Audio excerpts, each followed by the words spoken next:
Hello guys, I'm back and had to sleep. And now it's Sunday, and let's try to finish this Act 5 of Fontaine Archon quest. Very excited. Okay. So we're gonna go find Farina in Poisson. So she's gone to be by herself, I think. Very intriguing.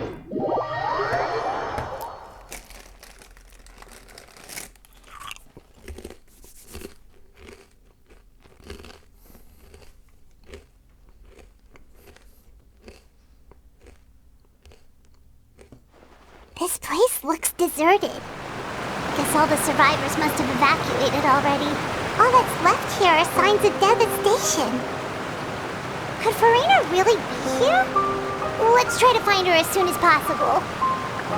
This is such a sad song. It's beautiful. It's such a beautiful but sad song. Do you want to come fish blasting? And then you have Clee say that. That's hilarious.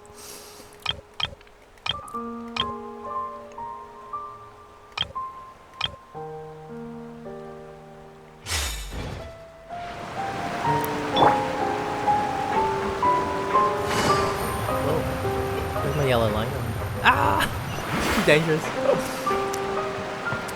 This bridge, seriously, I feel like I'm gonna drop in it, but I'm not, am I? They've designed it so you don't. But it's just like, yeah. It's cool though. I like that they added that. It's a rickety bridge that's like a hole in it. Okay.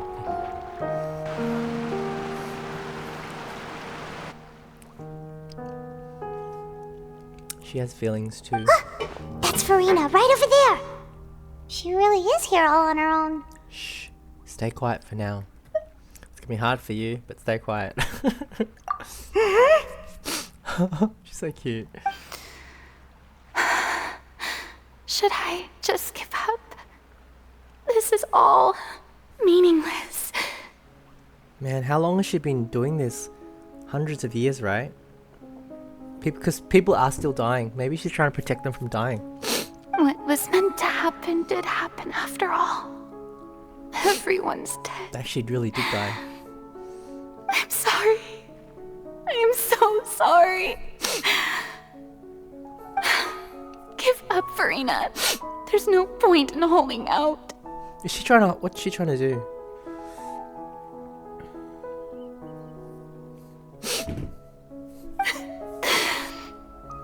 I'm sorry. But what can I even do other than to repeat meaningless apologies over and over? Farina? Who's that? Don't worry, Farina, it's just us. She's putting on her act again. So it is you, blonde traveler from another land. Why, I almost thought you were someone from that mob of my ignorant subjects. Come to kneel and beg for my forgiveness. Farina, you were crying just now, weren't you? The tear stains on your face are obvious. What do you mean, tear stains? Oh, I remember. The show at the Opera House earlier this morning was so moving. I'm still trying to process it. Who did that uncivilized rabble think they were, disturbing my enjoyment of the arts? They even dared to tout their Archon. I must teach them a lesson. I can just imagine their twisted and frustrated faces once they realize that I'm nowhere to be found.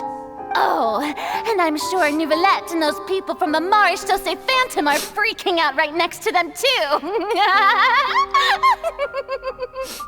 Stop trying to act tough, Farina.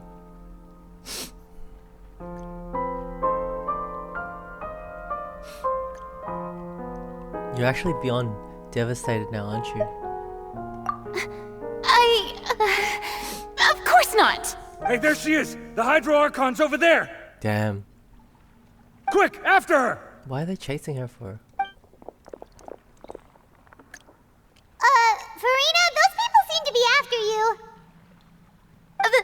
They are? rabid fans who want to cut the line because they haven't been able to meet me in person, aren't they? That's against the rules. I can't let them get their way. Farina just ran off!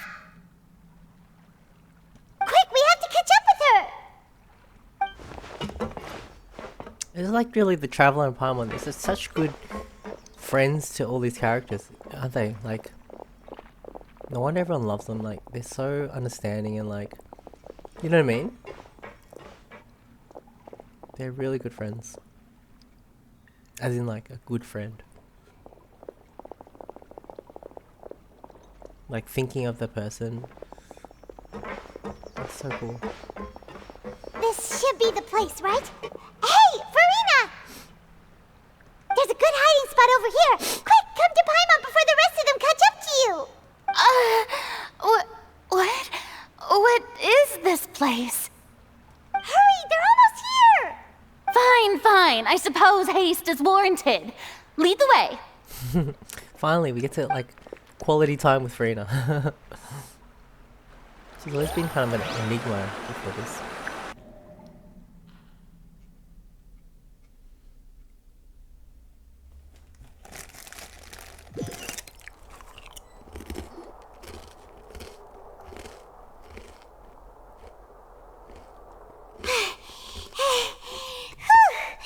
Paimon's exhausted.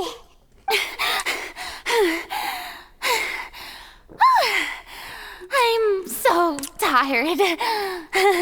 I totally thought they had caught me. No, I mean, I merely gave in to the sheer enthusiasm they displayed. This place is not what I call soundproof. You might want to lower your voice to stay hidden. You're right. So cute. Yep, that's a good girl. That's how we talk to the Archon. It's so funny. This is so different. What's happening? The ground's shaking. Is it an earthquake? Another disaster just struck, I suspect.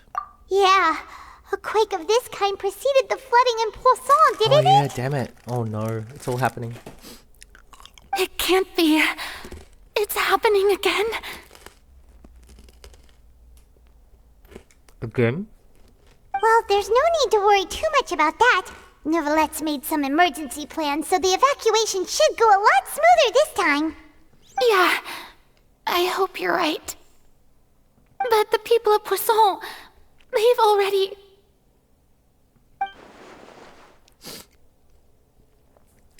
Has Farina finally reached her limit? Now that she's talking about her actual feelings, she's starting to look far less stiff. You began to talk amongst yourselves as Farina slowly calms down. It's true. I've been investigating the prophecy for hundreds of years. Hundreds of years. I once had informants all over Tevat, searching for clues and feeding information back to me. I've tried all kinds of ways too to hold back the sea. Anything to keep the coastline from advancing. But all my efforts proved to be futile in the end. Really, the truth has been clear to me for a very long time. She can't stop it. We cannot make an enemy of the divine.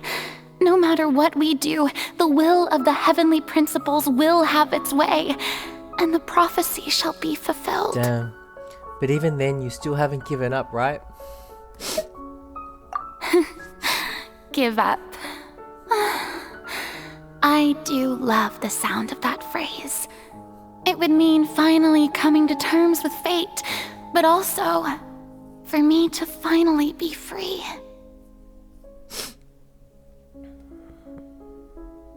Damn.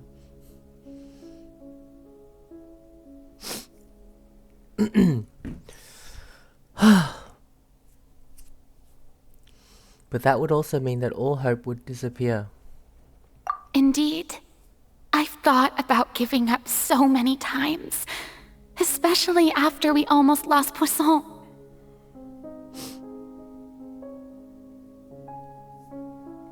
Fate is really unreasonable, isn't it? It has no heart and obeys no rules. The prophecy has only just started to come true, and so many people have already lost their lives. But just now, it all became clear to me. I still don't have the right to come to terms with fate on behalf of everyone else. As long as the final moment hasn't come, it's still not too late. I just want to know what she's been doing. I'm really curious. She won't give up on them. Don't worry. I will keep hope alive for everyone until the very end. Is that why she's trying to be cheery? So that they're just distracted and happy or something? Well, that's enough for now. I got the impulse to play the stricken maiden, but honestly, considering my rank and station, that wasn't a good fit at all. Don't take any of what I just said seriously. How could I possibly let Fontaine fall to the whims of trivial prophecy? She's putting on acting again, obviously. Come on! Paimon could have sworn you were actually being honest just now. We're running out of time. We can't just go back to square one like this. I have to get more information out of her. Farina, you don't have to shoulder this burden alone.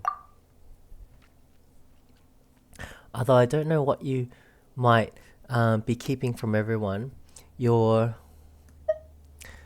people are more than willing to share your burden with you. Share the burden with you. Share my burden? That's impossible. It was fated right from the start that this would be my duty alone. But even if your burden doesn't need to be shared, you can still choose to confide in someone.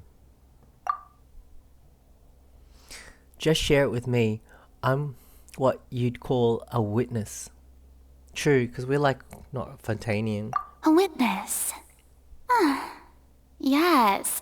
I've heard that you came to Tevat from beyond the stars, yes. In other words, you never belonged here.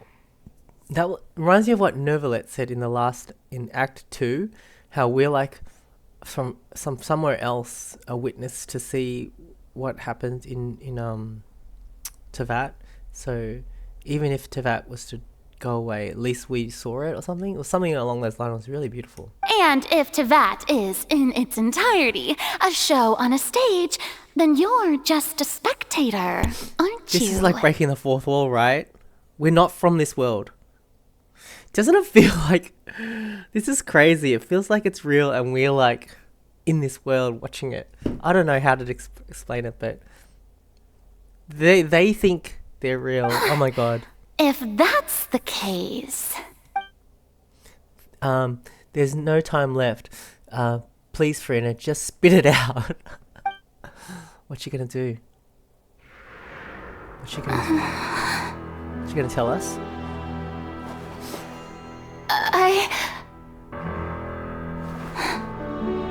The animation is perfect, like with the eye movements and everything. Oh no. Oh, the earthquake.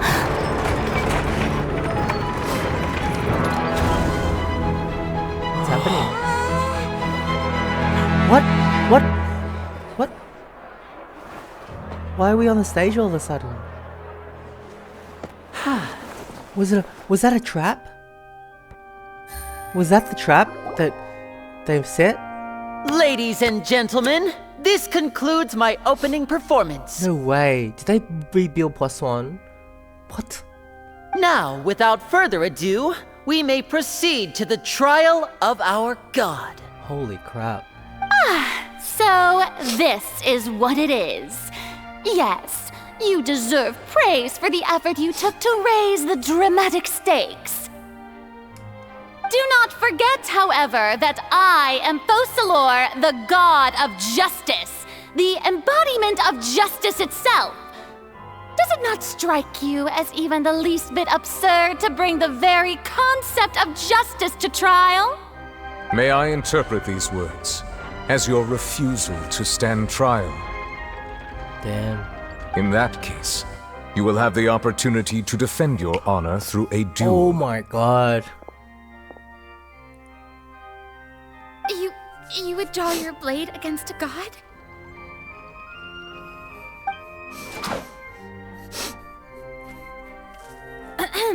I see. It seems like you have made up your mind. This is incredible.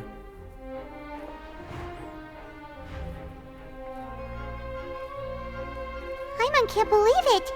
She just surrendered. Really?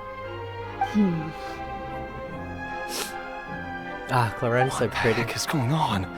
Did I just see an Archon surrender to a human? Wow, how utterly humiliating. Lady Farina, what is the meaning of this?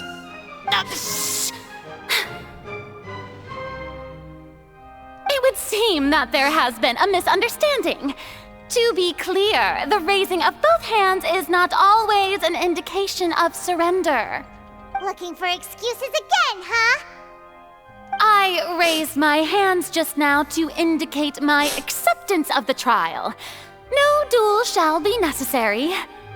I will admit that I've been running away for a long time. I'm sorry, everyone.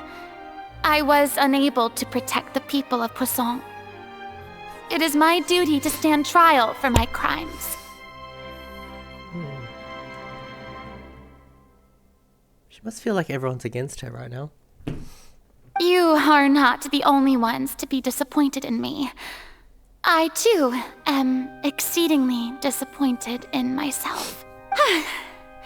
But now, it is time for the Hydro Archon to show you her courage and resolve. I, Farina, will use this trial to show the world the true meaning of justice! It's so cool. I don't know what's going on, like what she's gonna do, but that was really cool. Just sounds good. This time, I will protect you. How? She's trying to protect everyone? Applaud and rejoice. One of the most outrageous and fantastical arcs known to the opera epiclese is now unfolding Facts. before your eyes.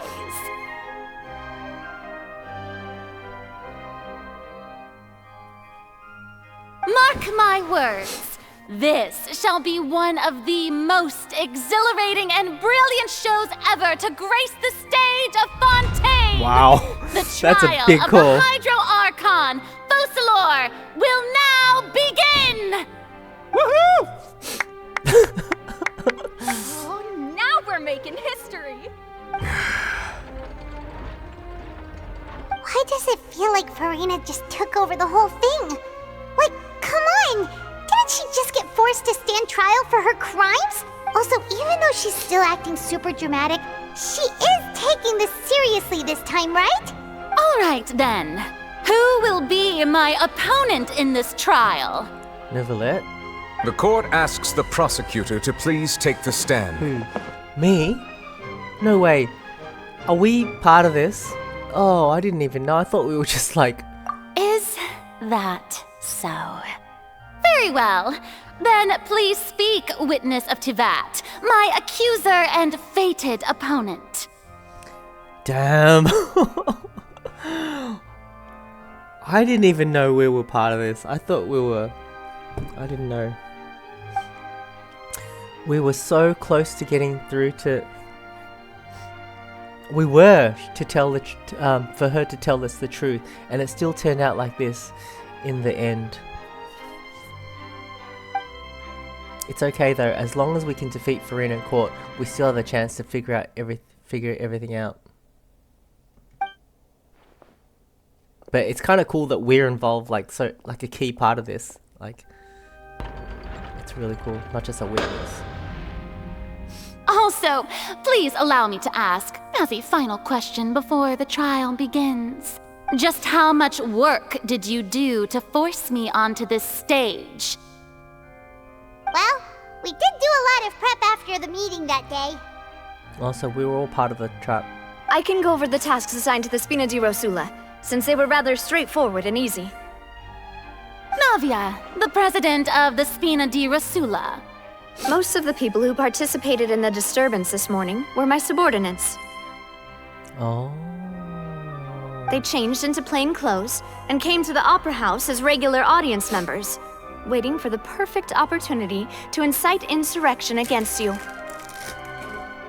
The people's resentment against their Archon has been building as more and more of the prophecy is fulfilled. A spark was all we needed to turn smoldering anger into a flame. Moreover, according to our understanding and analysis of you, when something like that occurred, you would likely flee the scene and head to Poisson by yourself. Damn, how bad must it feel to be like dissected like this by everyone? We arranged for a second group to lie in wait there. So, you mean, the ones who scoured the settlement for me were also from the Spina? And their goal was to force you to step into the giant magic box so you may personally participate in the greatest magic performance in all of Fontainian history. That's why we told her to go to that place. To that secret place, right? That's right. That house was a magic box, rather than someone's residence. As the super ultimate version of the setup that I used when I first performed at the Opera Epiclese, the volume of the box was increased by a whole order of magnitude, and the distance it traversed was the entire gap between Poisson and Areneas. How? Its cargo, of course, was an Archon instead of a human. So while we were chatting to her, we were like being moved. My thanks, Farina. Without your help, we could never have pulled off such an extraordinary performance. You're welcome? Of course, this performance was only made possible with Father's support. The House of the Hearth spent a massive amount of labor in Mora to pull this off. Oh. We had to select a location, construct the giant magic box, dig a tunnel, and open up a path through the water. It was a lot of work for all of us. Damn. So, in other words, the earthquake that we felt within the giant magic box was just a normal tremor from the transportation of the whole house? That's right. It wasn't a sign of another disaster to come. Sorry about that. We deceived you back there. Then, I can guess Nervilette and Cloran's parts. You gathered a crowd, prepared a stage, and made sure that the champion duelist would be immediately ready for a fight. Damn, she's so cool.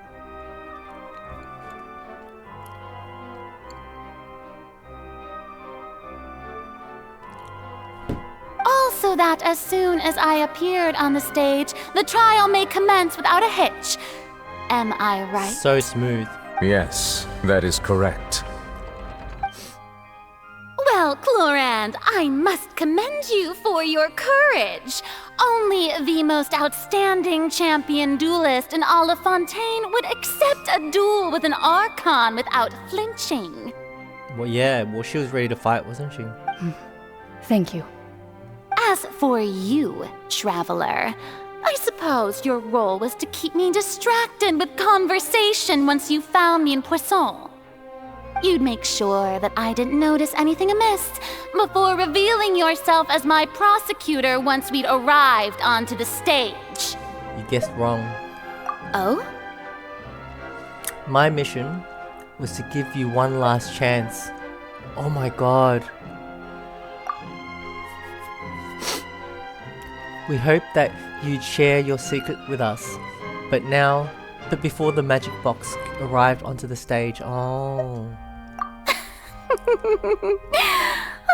Is that so? Then I suppose I must have missed my final chance. Damn. It's fine. It matters not. What's done is done. The stage is already set, so there's no reason to disappoint the audience. Let's see this trial through to the very end. Yeah, the only thing we can do now is to judge the Hydra Archon. Still, I can't help but be a little bothered by that conversation earlier. What did Farina want to say to me right before we arrived onto the stage? I wonder if we'll find out. Sir Prosecutor, please allow me to pass this along. This is a document that Miss Charlotte applied for and received permission to share with you during the trial. According to her, it should speed up the proceedings. Huh? Charlotte wanted to give us something? Oh, so she's here too! Hey, Charlotte! Paimon's so jolly. Oh, let Paimon see. Isn't this the exclusive interview that she did with us before? So she's already finished it, huh? Wait, then that means this document is a perfect timeline of everything that's happened ever since we stepped foot in Fontaine! So in other words, we can refer to this anthology of evidence every time we want to use something from our journey as evidence for an That's so argument. convenient. It's a super practical gift. She's so cool. I never would have thought of using it this way. Let's quickly confirm the information in it. Just think of it as a refresher, alright? Oh, we're gonna get a cutscene? You defeated the Hydro Archon in the very first duel you took part in at the Opera House. That's one for the history books, all right. I didn't think that you'd wind up getting to the bottom of the case I'd been following all this time. I guess you could also see this as a happy coincidence. This is the first time Monsieur Neuvillette had a difference of opinion with the oratories. Even the Hydro Archon can't figure it out. A Fatui Harbinger. She's an extraordinary person. Her instinct must mean something. The fortress of Meripede was almost destroyed in a single day. That I didn't witness that scene personally will always be a source of professional regret, I think. According to Monsieur Neuvillette, both Child and that whale should have been in the primordial sea at that time. I nearly lost my awesome friend Navia. To be honest, that still gives me shivers. The words of someone as extraordinary as a witch can probably only be truly understood when something surreal happens to you. I like they had Charlotte explain it in words. Like, you know me, it just made it better than just reading it.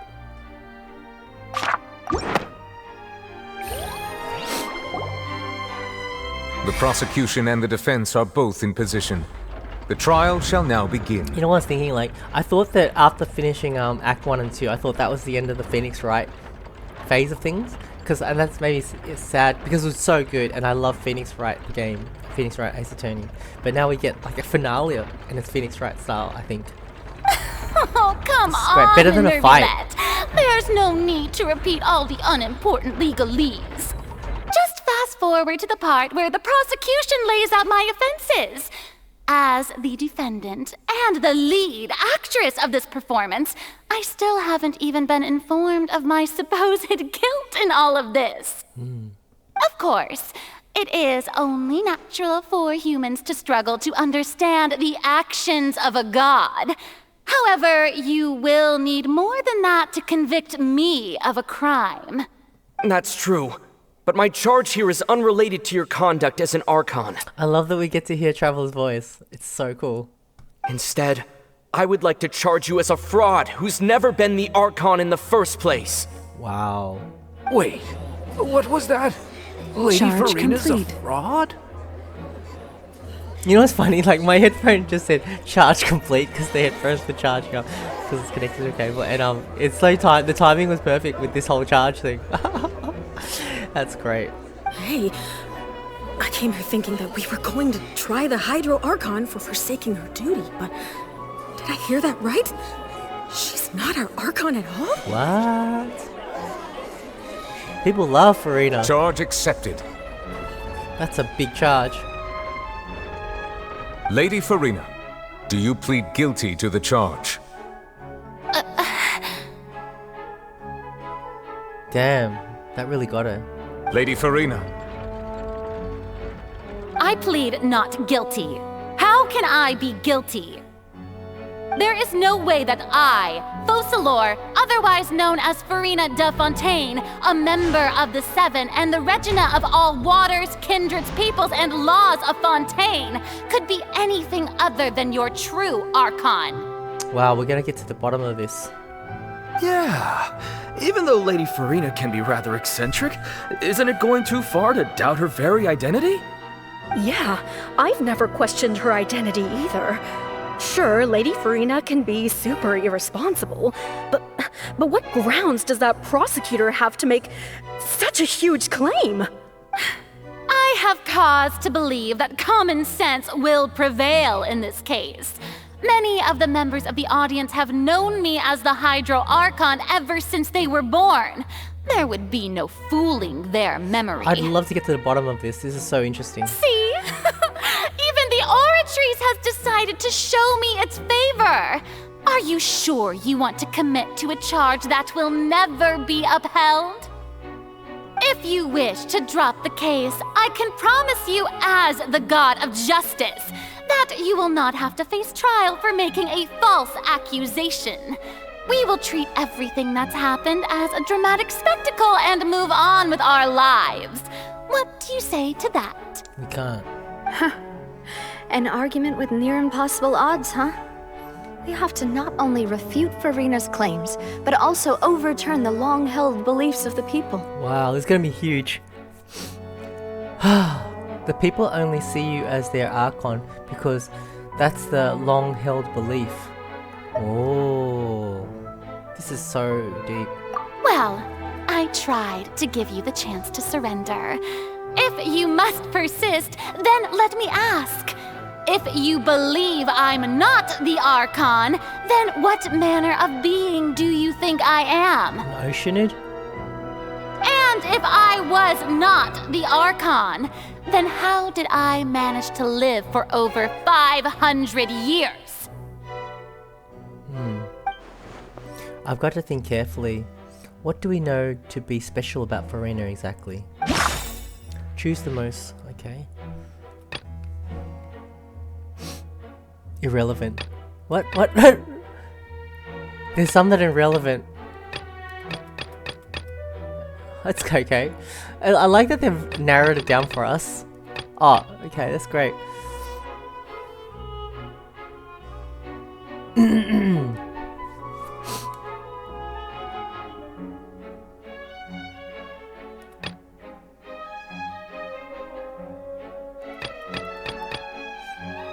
Tea time with N. I don't know, that one? Wait. Collapse. Select. The meeting with the witch? That doesn't sound right. Paimon doesn't think this clue can be used as compelling evidence to build our case. Yeah, well, true. I wasn't sure I confirmed. So that's been narrowed out already. It's so easy. I love it. This is better than Phoenix Wright. You actually kind of die and have to reload if you get it wrong. Use it too sometimes. Child conviction. That doesn't sound right. Paimon doesn't think this clue can be used. There was only 3 and I got them all wrong. So the meeting with the knave.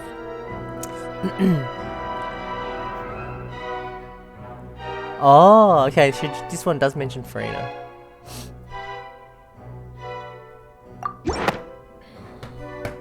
First of all, you may be a member of another long-lived race, which would allow you to naturally possess an extended lifespan. And second of all, even if that wasn't the case, there could be other ways to extend your life. Damn, such as a curse? Who gave you that idea? Was it the knave? You'd sink so low as to use a harbinger's words against me. It doesn't matter who gave us the information. What matters is the veracity of the claim. What's veracity mean? I've never heard that word. Veracity.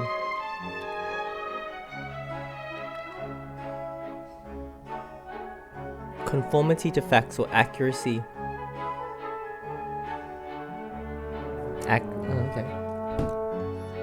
A curse. I once thought it possible that the aura of an Archon might naturally resemble a type of curse. Oh. But in light of this claim, Perhaps what I sensed was not your divinity, but a curse What after kind of all. curse would she have? You sensed it too, huh, Neverlet? So Farina, instead of an Archon, could you just be a cursed human? A cursed human? Lady Farina is actually a human? Well, it is true that it's extremely difficult to tell humans and gods apart just by looking at them. True. It's not impossible. Okay, we're swaying it. Swaying it. Ooh. Well, don't start celebrating too early now. Even if I have been carrying a curse like you said, how does that prove that I am merely a human being? Besides, everyone knows that the main difference between a human and a god is the possession of authority. Gods can do what humans cannot. That's why they're worshipped as gods. For centuries, manifestations of my authority have served the nation of Fontaine. One need only to turn their eyes towards the Oratrice Mécanique d'Analyse Cardinal in this very opera house. I love the title. Or consider the indemnitium that is used in every aspect of life. Wait, that one trial proved the opposite. Farina actually has no control of the Oratrice at all. Ah, we've got that.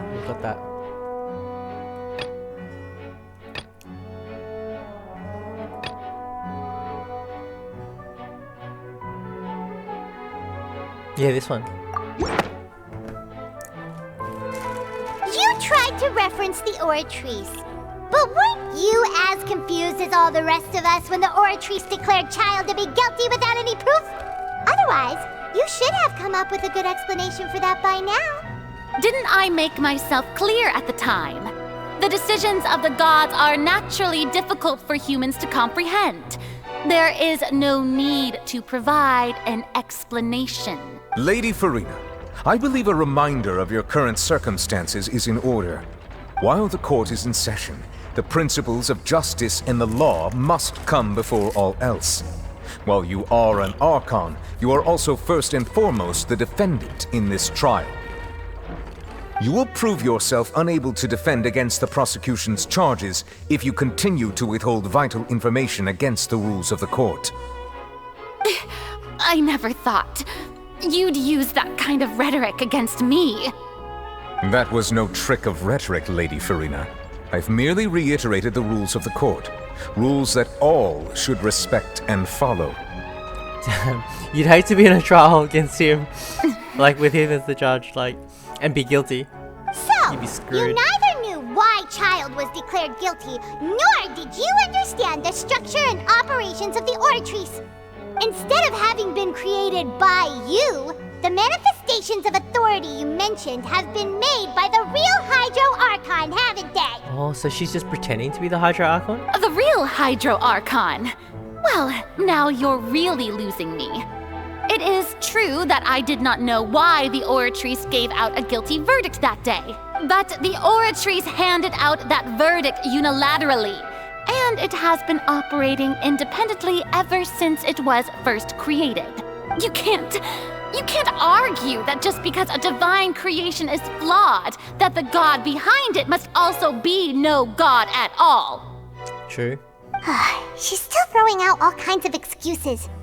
Seems like she's confident that we won't be able to produce proof that she has no power over the Oratrice. Sure, we can put the Oratrice aside for now. But then, Miss Farina, could you give us a brief demonstration of your power as an Archon? She actually hasn't done anything Archon-like that My we've seen. power as an Archon. There are many ordinary citizens in the audience.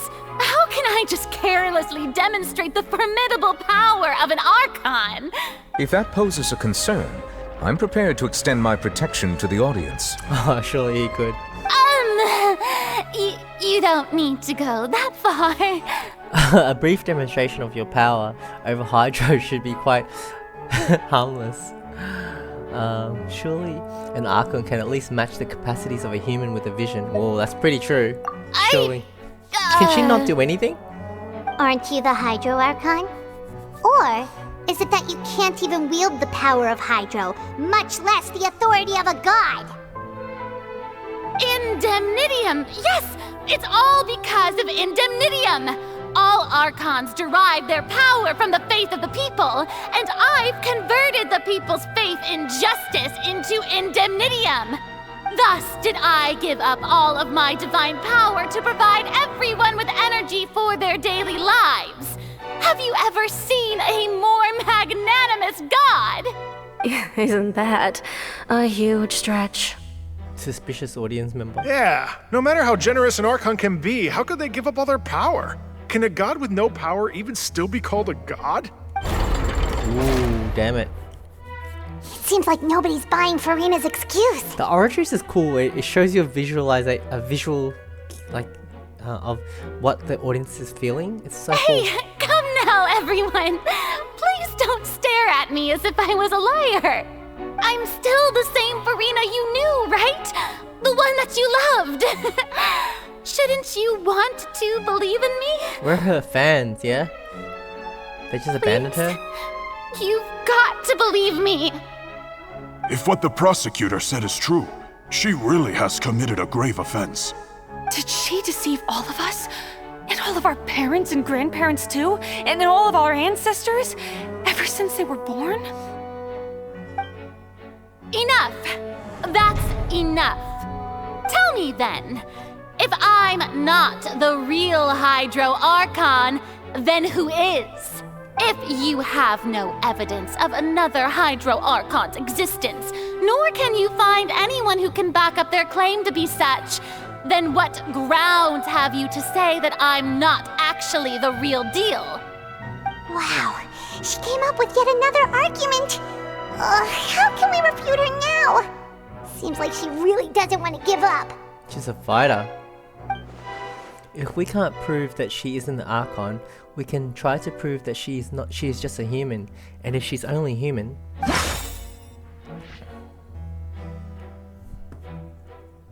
oh, with it the water? No, that's Fontaine thing.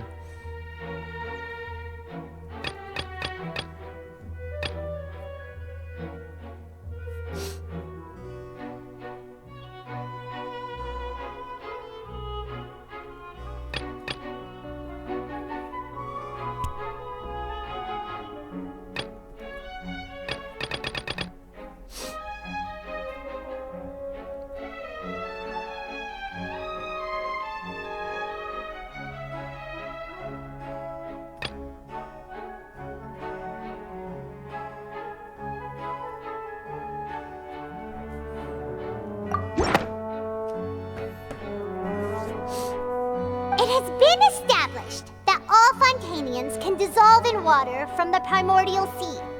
And that means... Since you insist on claiming to be a god and not a human, then there's a method that you can use right here and now to eliminate all suspicions of you being the latter.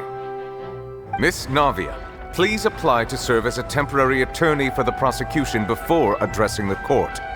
Though you act in partnership with the prosecutor, you must still adhere to proper procedure. Wow, he's strictly by the rules. Super sorry, Monsieur Chief Justice. I swear this really will be the last time that I'll speak out of turn. Now, I've brought some seawater from Poisson. As everyone knows, a massive flood struck the area not long ago, taking many lives, including those of some of my closest friends. So, Miss Furina, would you dare to touch some of the seawater? If we are to believe that you are indeed the real Hydro Archon, touching this seawater would have no effect on you. All it should do is strengthen your case. She does not look like she wants to do it. If you don't dare to touch it, then we would have basically proved the reverse. Oh, and I must remind you that after the disaster at Poisson, nobody wants to see any more people dissolve.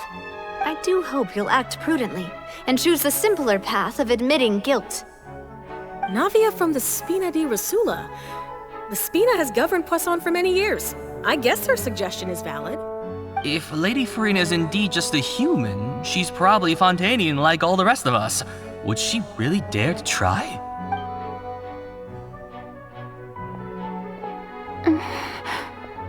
Damn, she's actually going up to it. Farina? Lady Farina, this test has been unilaterally proposed by the prosecution. As it falls outside the realm of standard court proceedings, you possess the right to decline participation. So it's not forced. Why is she hesitating so much? Is she just a human? A Fontaine? Well, of course he had to tell her that. But refusing to participate is basically the same as a confession of guilt. She's just staring at the water without saying a single word. It really does seem like she's quite terrified of it. That could only mean... What's going on? Is she really planning to... that's not what we thought she would...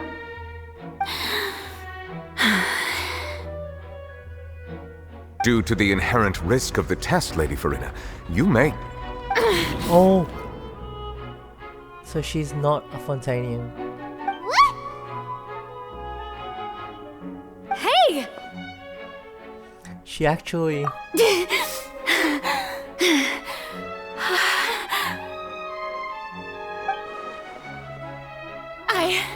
I'm fine! Look at me, everyone!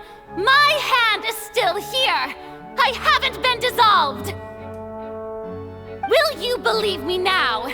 I really am your Archon! I'm nothing like a normal human who would fall apart as soon as they touch this water! Really? Was this not the most obvious thing in the world? Miss Siegewin? If you're present, Miss Siegewin, please come forward and attend to the defendant. Siegewin? She knows her? Don't be nervous. It'll just take a few seconds. Let me see. That should be enough. Please announce the results of your evaluation to the court, Miss Siegewin. As everyone doubtlessly saw, Miss Farina was displaying symptoms of hyperventilation and flushed skin. These indicate that she was experiencing the adverse effects of exposure to primordial seawater. The extent to which she was affected is the same as other humans when exposed to primordial seawater of a similar concentration. Oh, damn. Thank you, Miss Siegewin. Lady Farina, you may return to the defendant's stand. So she's human? Oh, wait. What did she just say? I didn't get dissolved. Shouldn't that be enough to prove my innocence? Well, considering your tendency to run from your problems, we did originally prepare a direct sample of the seawater around Poisson. However, after extensive discussion, we exchanged it for a sample that is not concentrated enough to dissolve an actual human. After all, on the off chance that something entirely unexpected might occur, be dangerous. We don't want anyone else to lose their life to the sea. That's pretty cool. Yeah, so out of regard for Farina's life, you secured a low-concentration sample and asked the head nurse to serve as an expert witness. Wow, so she was willing to die for that? It's a great thing that the direct sample wasn't actually used. Farina could have... She literally could have died. I can't believe you...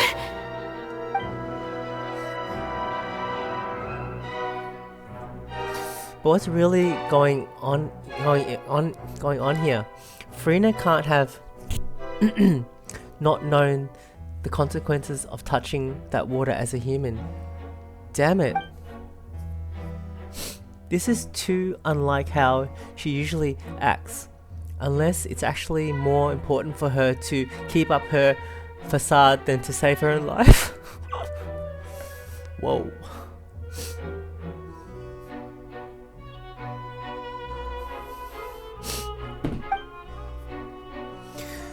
But hadn't she given up on everything a long time ago? Listen to me, everyone! Please don't give me such cold and disdainful looks! What happened just now didn't prove a single thing! Think about it! How can you conclusively prove that an Archon can't also be affected by the primordial seawater? That's true. Also, if I was really just a human, why would I dare to just put my hand in that kind of water?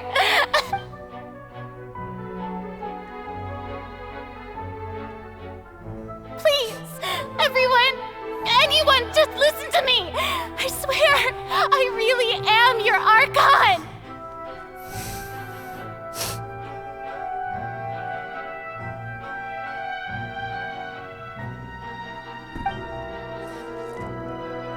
Damn, she's alone, isn't she? She's crying.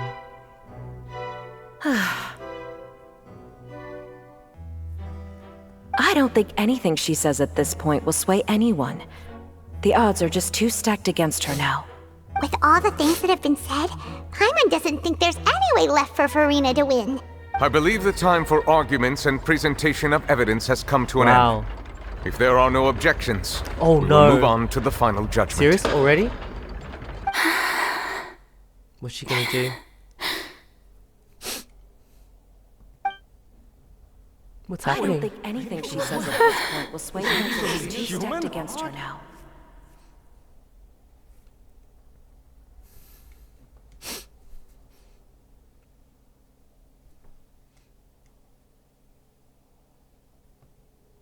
In my capacity as Chief Justice, I shall now render judgment on Farina's misrepresentation of herself as the Archon of Fontaine.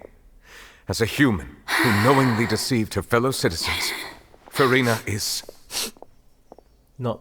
Oh man, he's gonna say it. Guilty.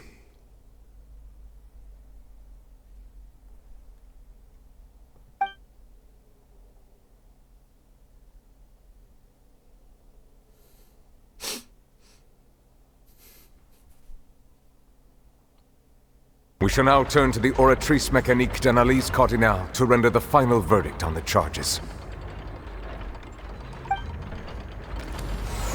It's a Star Rail wish.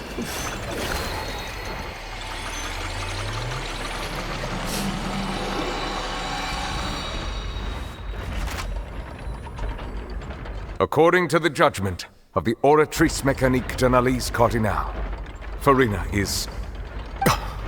innocent? Well, what's wrong?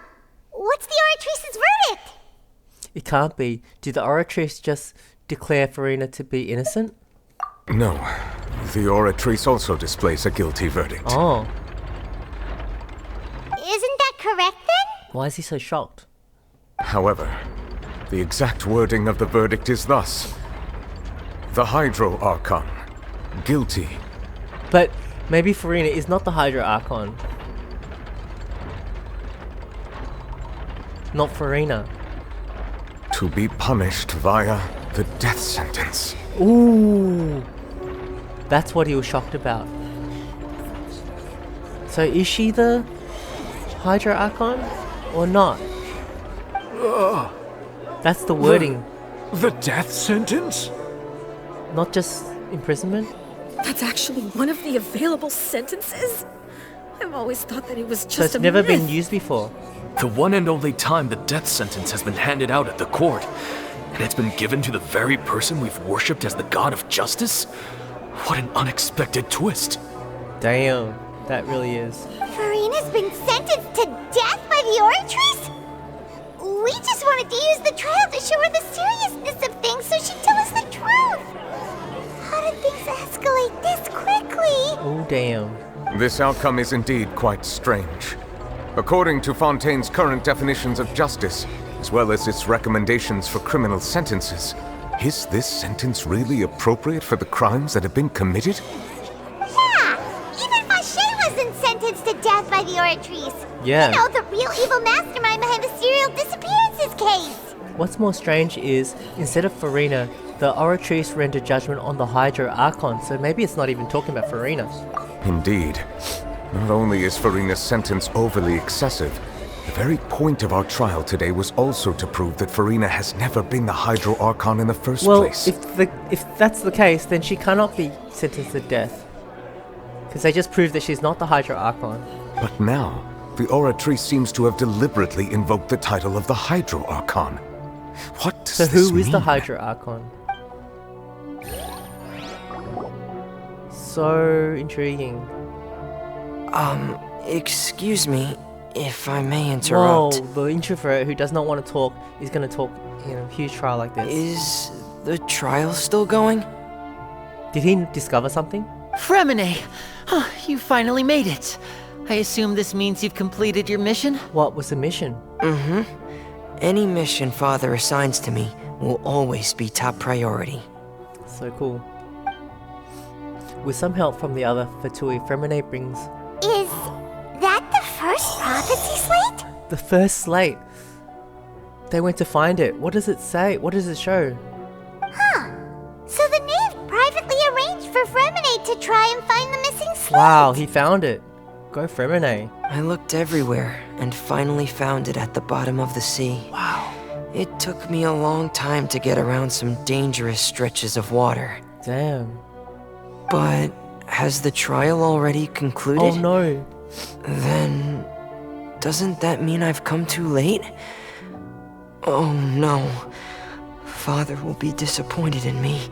Don't worry, the mystery hasn't been resolved yet. It's still not too late for you to shine. He really is shining. This is an epic moment. Thank you for your hard work, Mr. Fremine. Please allow me to review the record left on the slate. Traveler, I believe that you have already seen the other existing slates. We have. I would like you to come here and confirm their contents. Oh wow. This is epic. Oh my god. Huh? So what do you see? What is it? This looks like... the previous Hydra Archon releasing her divine power. Turning the oceanids into human beings. What the heck? Is everyone just an oceanid? Holy crap. What the heck? I believe I've now made sense of the Hydro Archon's crime. It has to do with Fontaine's lost history. What's happening here? Wow, she's turning her people into... her oceanids into people or something? Huh? Isn't the Hydro Archon just guilty of deceiving her people? Oh, wait, no, that's Farina, and we've already proven that she's not the Hydro Archon. Oh, so she's not the Hydro Archon. So when you say Hydro Archon, do you mean the real Hydro Archon we've been kinda talking about? In truth, everything that you've encountered in Fontaine up until this point can be traced back to the contents of these stone slates. However, I'm uncertain as to how much sense they currently make to you. An association between the contents of the slates and the events in real life. Oh, so it's up to us. Okay, let's try to recall the contents of the other 3 stone slates. Paimon will do her best to help you remember. I remember.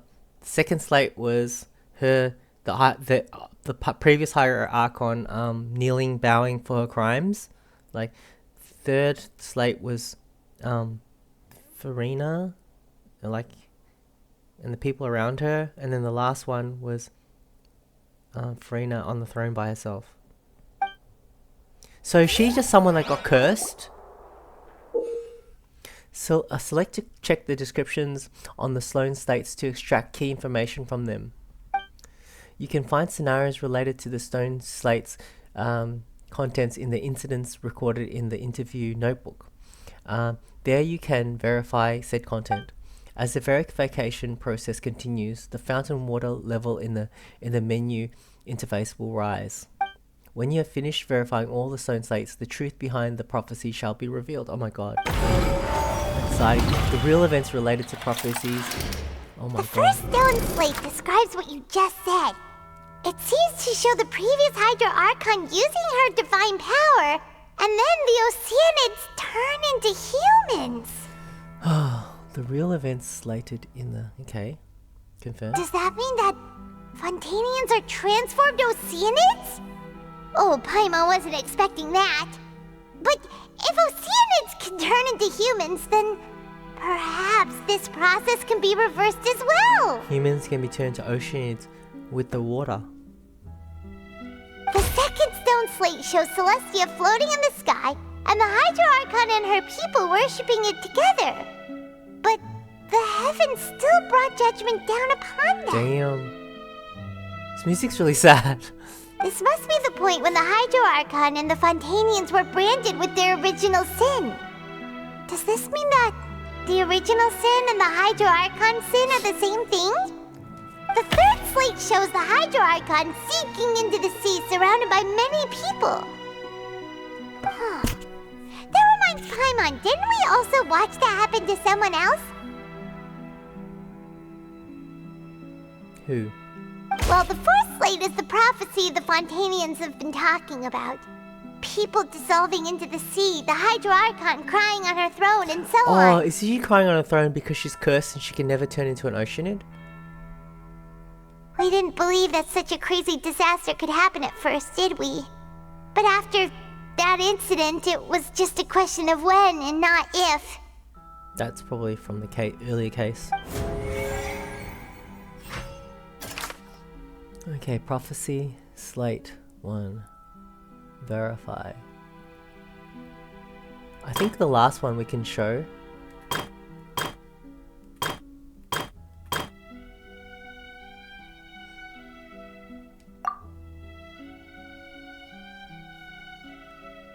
Charge complete. This one? That doesn't sound Okay. quite... Alright, let's go back. Oh my god.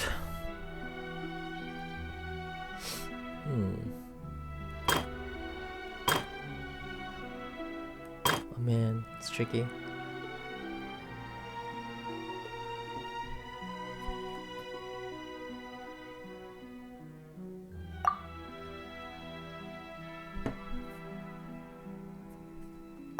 Okay, that was it. We know from the case of the serial disappearances of young women that Fontanians can be dissolved in primordial seawater, and the first stone slate tells us that long ago, the Hydro Archon used her power to turn Oceanids into humans. This might be the reason that Fontanians can dissolve. Okay.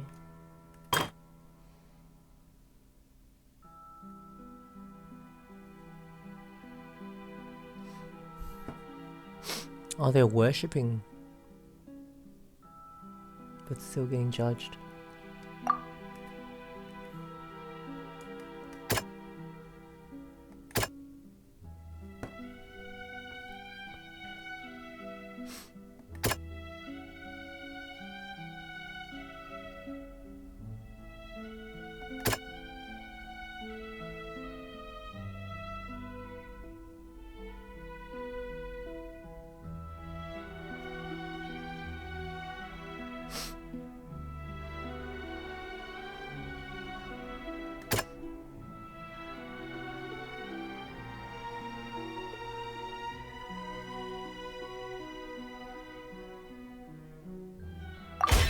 Perhaps what is about to take place has all happened before. The true sin of the Hydro Archon that Nervalette mentioned, and the original sin cast down on the people of Fontaine by Celestia, has recorded on the stone slates.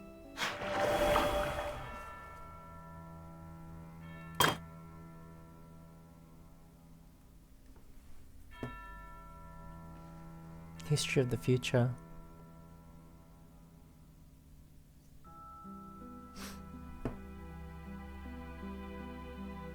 So the Hydro Archon is in the sea. That doesn't sound quite...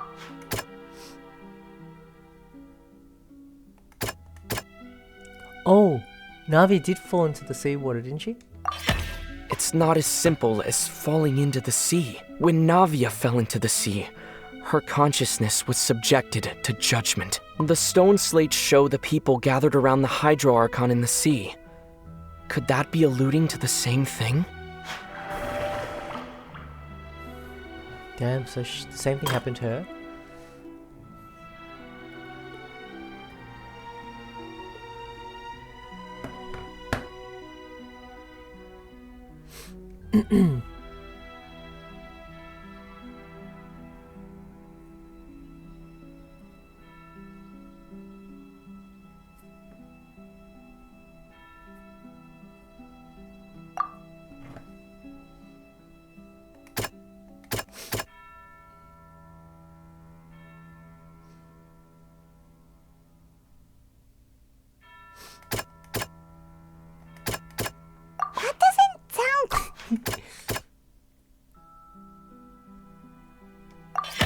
The prophecy from the stone slates found its way into society, but not many people believed it at first. The fortress of Meropide was nearly flooded with primordial seawater, which we know can cause Fontanians to dissolve. It seems increasingly likely that the prophecy may come true. If we hadn't dealt with it in time, things could have gone very badly. So now we'll find out the truth? They'll dissolve into the primordial sea but won't cease to exist. Their essence will flow in the seawater, converge, and take the form of an oceanid.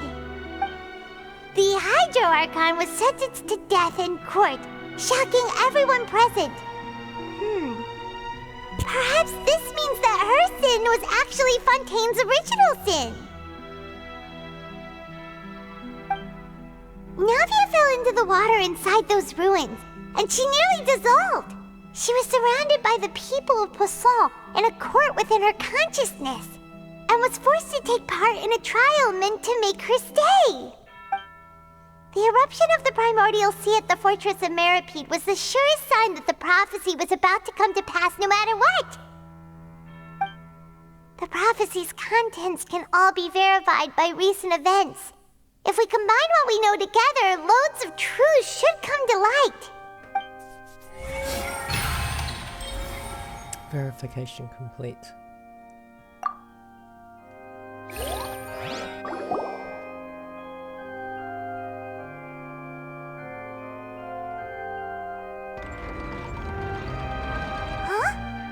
Oh, Paimon gets it now. But then it feels like we're going to have to share some truly shocking revelations. Let's hear them. The first slate reveals that Fontainians are not real humans. Okay, I guess that. Incredible! Linny, did you hear that? We're not real humans. All Fontainians were originally created by the late previous Hydro Archon, with Oceanids as their basis. The evidence for that can be found in how only Fontainians could dissolve in primordial seawater, and how all the girls Vacher dissolved were also turned into Oceanids. Yeah. Oh, and according to Navia, when she was about to get dissolved, she also saw everyone gathered around for a trial, all of them in the shape of Oceanids. Indeed.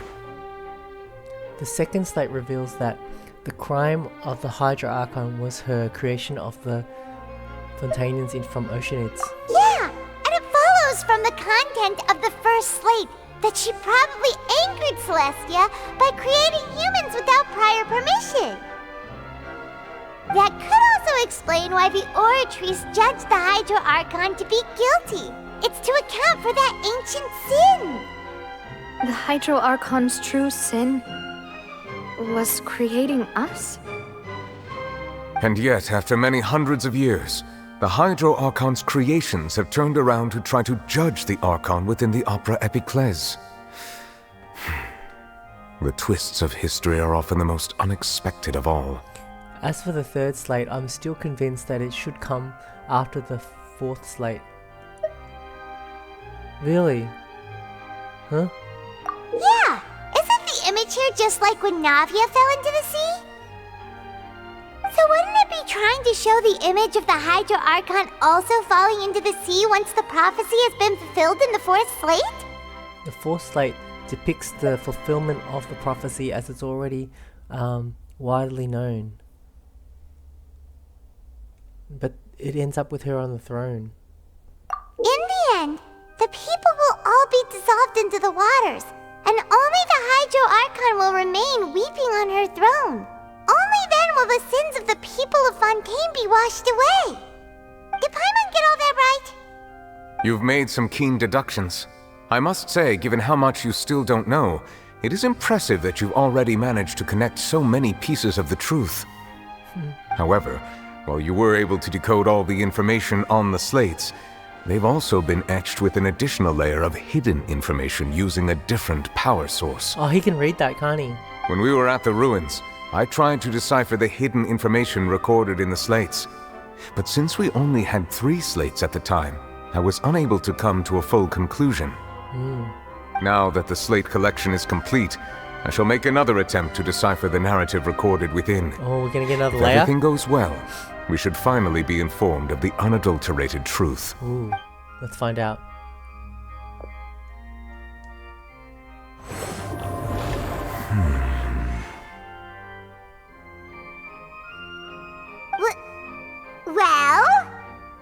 Did you get it? I believe I should share this truth not only with you, but with all the people of Fontaine as well. I will try to briefly summarize it for you. Your hypotheses regarding the origin of Fontainians and the sin of the Hydro Archon were both correct. Okay. In the Fontaine of old, the previous Hydro Archon sensed the yearning of her Oceanid familiars for life on land. Okay. Oh, so she wasn't evil. She was trying to fulfill their wish. The Oceanids were enamored with the beauty and romanticism of human beings, and wishing to have those experiences for themselves, expressed to the Hydro Archon their desire to become of a similar kind. However, even though water as an element is intricately linked with the power of life, the Hydro Archon, as one of the seven, did not possess the authority to create a new form of human life. Not one to give in, she eventually found a way to create permanent humanoid bodies for her familiars by appropriating the power of this planet's primordial sea. She poured primordial seawater into the Oceanid's blood vessels, creating humanoid mimics in the process. But if Fontainians were to ever come into direct contact with water from the primordial sea, the power within their bodies would escape these artificial restraints and return to the sea. As a result, their forms would collapse, and they would be reverted to their original forms as Oceanids. Okay. Of course, the Hydro Archon never received permission from the heavenly principles to create a new human race. And thus, the Hydro Archon and all of her creations came to shoulder the original sin of appropriating the power of the primordial sea. That is the true history of how the people of Fontaine first came into being. So we were all Oceanids before we turned into human beings? That's way too much information for me. I think I'm just going to pretend that I never heard a single thing. Out of control. Wait, but if that's the truth, we can't let the Hydro Archon be sentenced to death. After all, her only sin was creating us. This really might be too much information for your regular Fontainian, but it does answer a lot of our questions. Alas, your hypothesis regarding the third and fourth stone slates was inaccurate. The slates' respective positions are, in fact, correct. Oh, okay. I didn't think they were wrong. I couldn't understand why they wanted to switch them. So they're in the right order? And what is the third slate supposed to represent then? A key point of the visual on the third slate is how all the individuals depicted in the water are humans rather than Oceanids. They have not been dissolved, which implies that the water depicted in this slate is not water from the primordial sea. The nation of Fontaine is the nation of Hydro, as well as the nation of trials and justice. Instead of being the literal element, the water in the scene symbolizes judgment and justice. You may also recall Navia's experience. When she fell into the sea, her consciousness was surrounded by that of many others who intended to hold a trial to determine her fate. Therefore, the meaning of the third slate is that the people of Fontaine shall try the Hydro Archon at the court of justice. That's the meaning of it? Yes, it refers to our present situation. Oh, the prophecy could tell. I think I'm following now. So, what you're saying is, even though we decided to put on this trial to avoid fulfilling the prophecy, They actually fulfilled it by doing the trial. in truth, everything we've done has happened exactly as the prophecy foretold. So now, it seems, we're the ones making sure it comes true.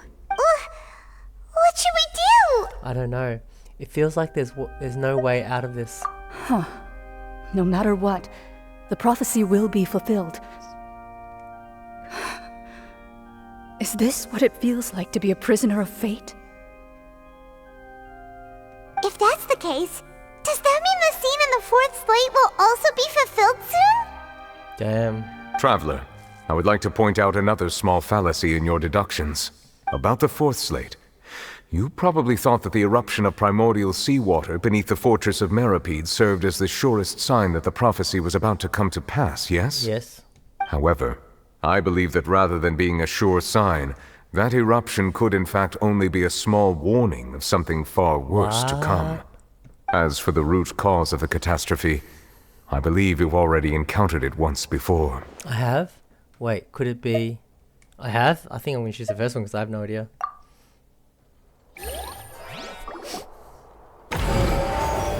The ultimate proof. Just what is the true source of the catastrophe? This eruption was just a small warning of the things to come. We must find the root cause of the disaster.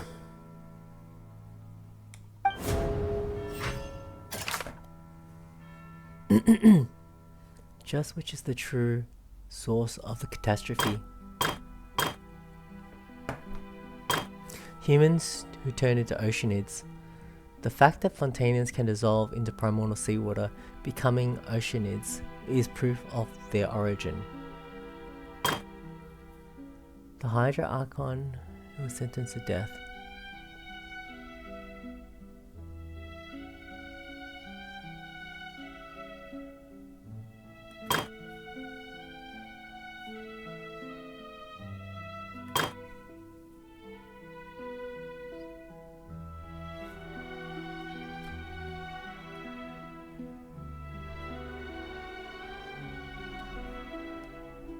Oh, we're gonna verify the truth.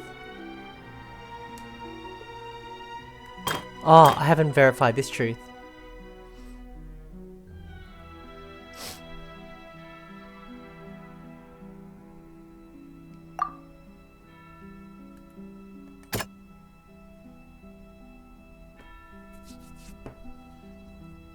Surely child sing has something to do with it, right? That doesn't No. sound quite... I keep trying to use that one. Whale in the dream. It was both dream and reality. If we're talking about a true culprit, that could only be that thing inside the primordial sea, right? That whale? The truth, the original sin, the trial, and the root cause of the disaster.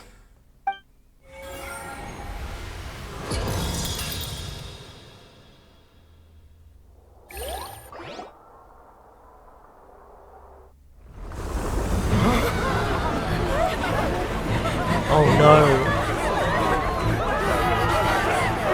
Trial's over. What's happening now? Holy crap. It just came out right now? What? What's this whale doing? What is this whale?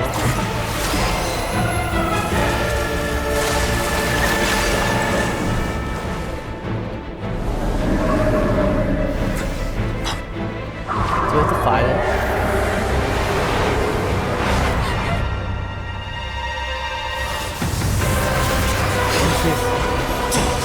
Kyle? Kyle's been fighting it?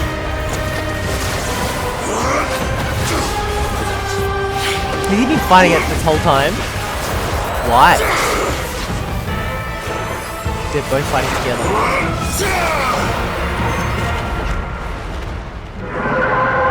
They killed it?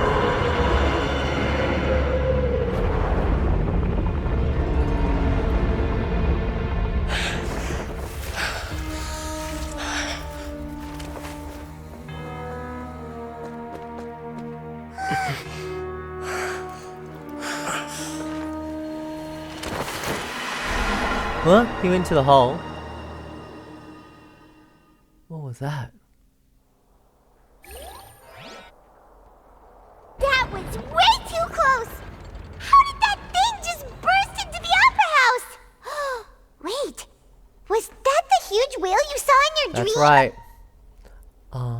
I'd wager that was also the one that Child saw when he was, young.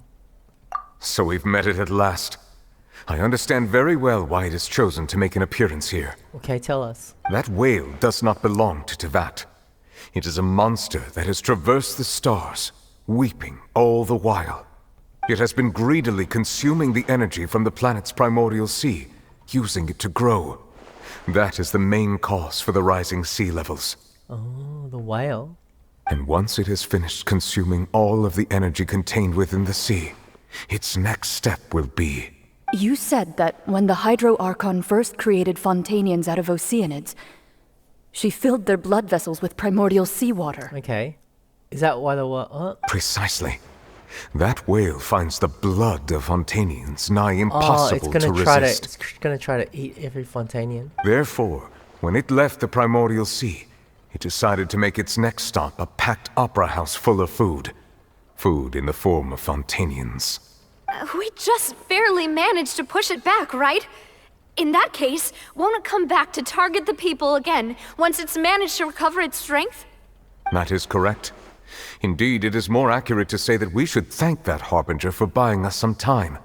Without him, the whale would have likely come onto land far sooner. He's been fighting it this whole time. From the way he looked, he must have been fighting the creature for quite a long time.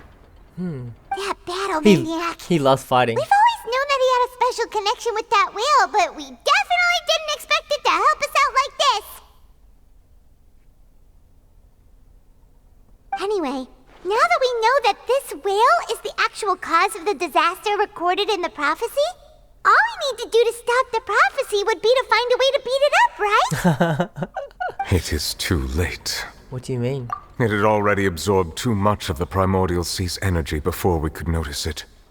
At this point, it has become practically integrated with the sea itself. Even if the entirety of Tevat were to be destroyed, it could still survive and swim off towards some other world. Whoa. That's not something I will accept. We've already done everything we can, and we even found the true culprit. We've come so far. You can't just tell me that the last hurdle is some impossible foe. That's just not fair.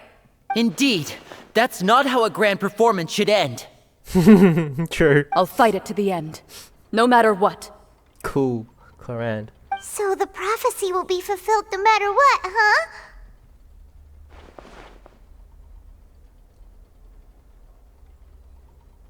The prophecy. Yes, what has been prophesied will be fulfilled. You may view such things as the history of the future. After everything, it still turned out like this. We couldn't fight against fate. Wait, but if this is all about fate... Just as prophecies are usually only the future as seen from the perspectives of the gods, could things be happening in hidden corners where the gods' gaze does not fall? So interesting. Ultimately, fate shall serve as your only guide, no matter what will happen in Tevat's future. All you need to do is to play your part. Could it be that even if the prophecy is fulfilled, there still be a way to save everyone? Really? How? Did I miss something?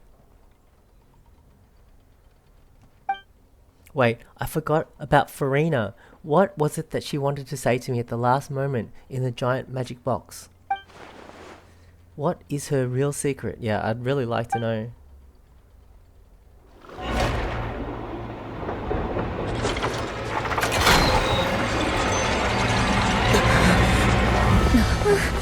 What's happening with the aura trees?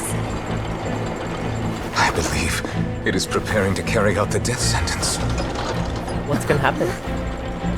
On Farina? Farina!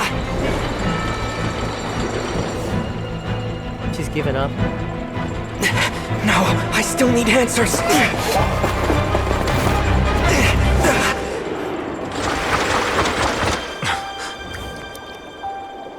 She's crying.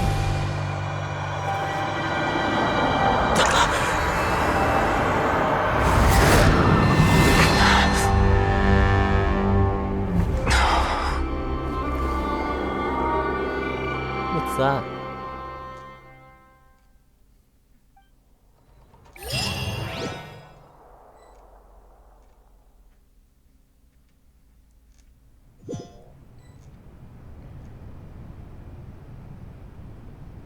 Oh, this character that we saw in the trailer, who is she? Oh, that's Farina. You. Or is that the Archon?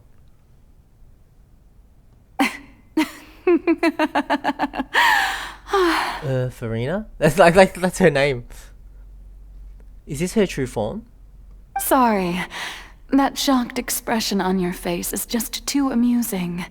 I couldn't help myself. Who is this? You are not Farina. Who are you? The sweet sound of bewilderment. Marvelous. A sure sign that my attempt to deceive everyone was a resounding success. But to answer your question, I am Focalor. You know, the god. Whoa, her voice is so different. That's so crazy. She's been acting this whole time? Focalor, the god. Focalor, why did you deceive us? Oh, that wasn't my goal, of course. Goodness, no. But I had to fool everyone else too, if I was to stand any chance of deceiving the heavenly principles. Deceiving the heavenly principles?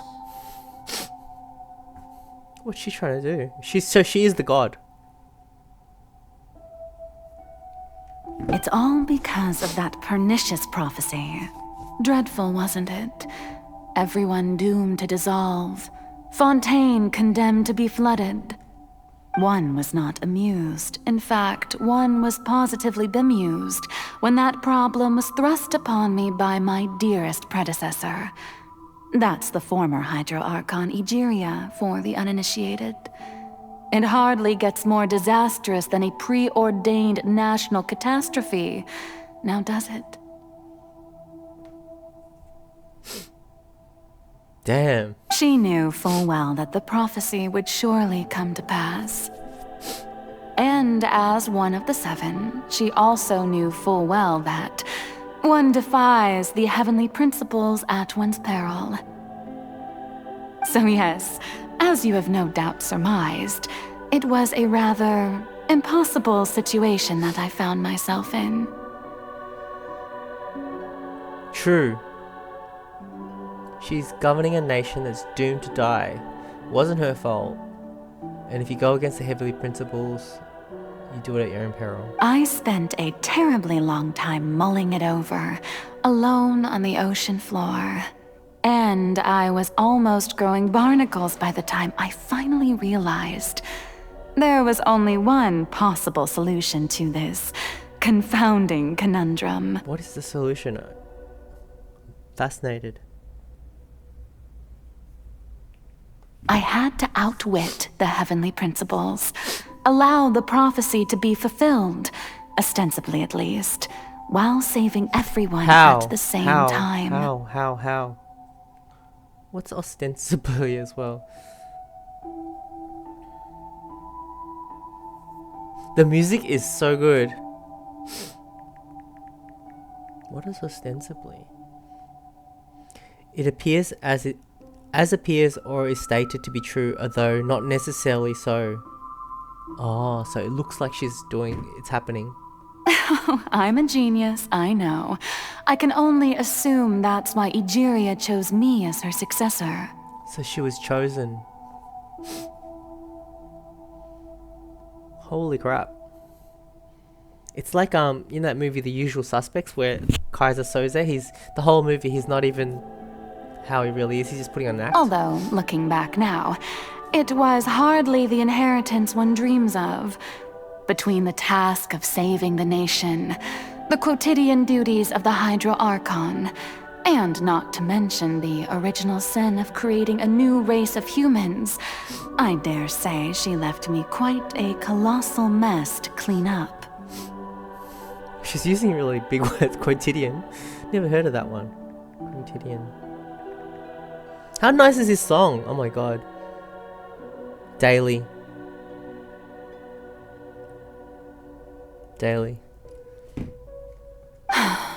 But one can only play the hand one is dealt. I did not choose this, any more than I chose to be one of her Oceanid familiars. So she was an Oceanid. So you were also once one of the Oceanids, transformed into a human by Egeria's hand. How nice is this song? Yes, I was. I always dreamed of becoming human. And I still do, even now. In my eyes, to be human is to be part of the greatest opera ever known.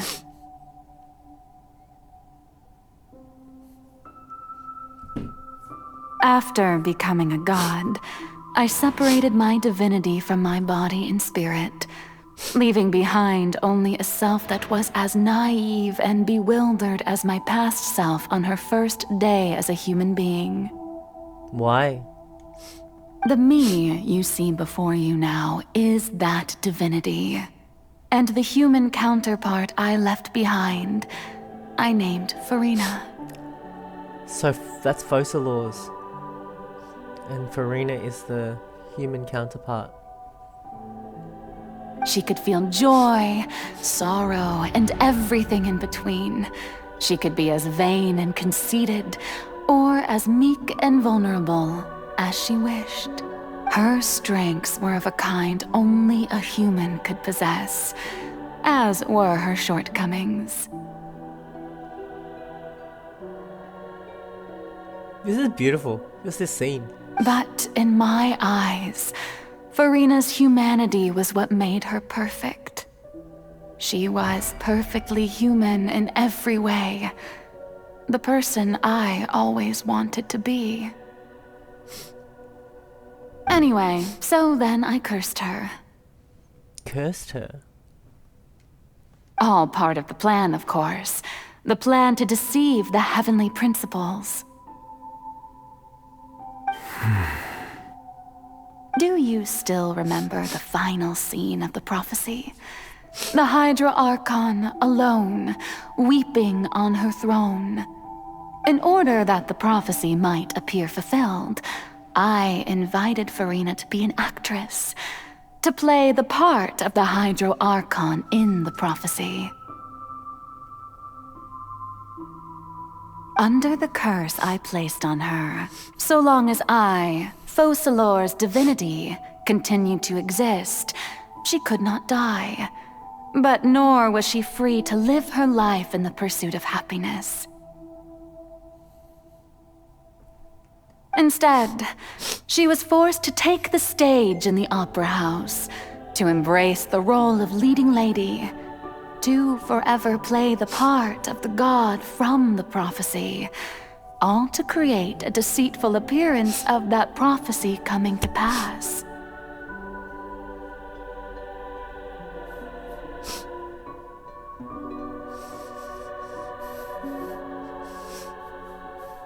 I suppose now you probably understand why your court is called the Opera Epiclese. Why? But Farina is only human, isn't she? Even though she has had a long life, her mind is no stronger than that of any other ordinary human being. I cannot begin to fathom what she has had to endure. It must have been torture for her. It has indeed. And although she is, in a sense, me in human form, I most definitely owe her an apology for it.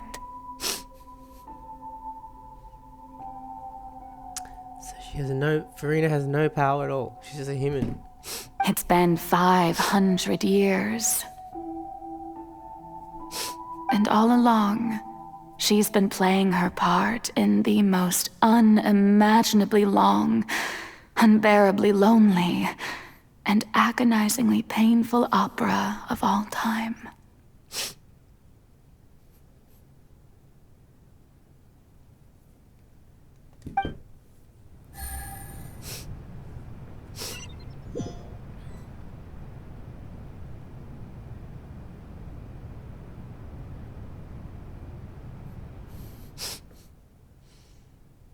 I came into contact with Farina's tears.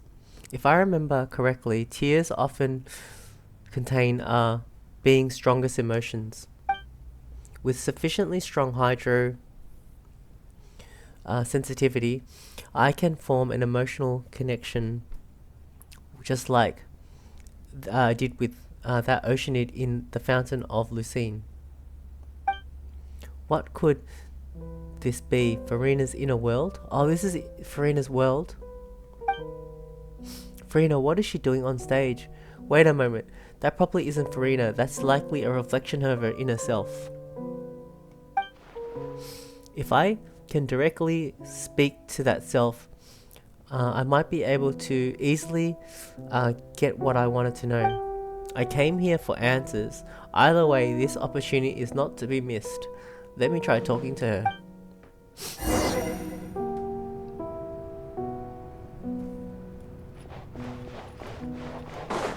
Take it easy.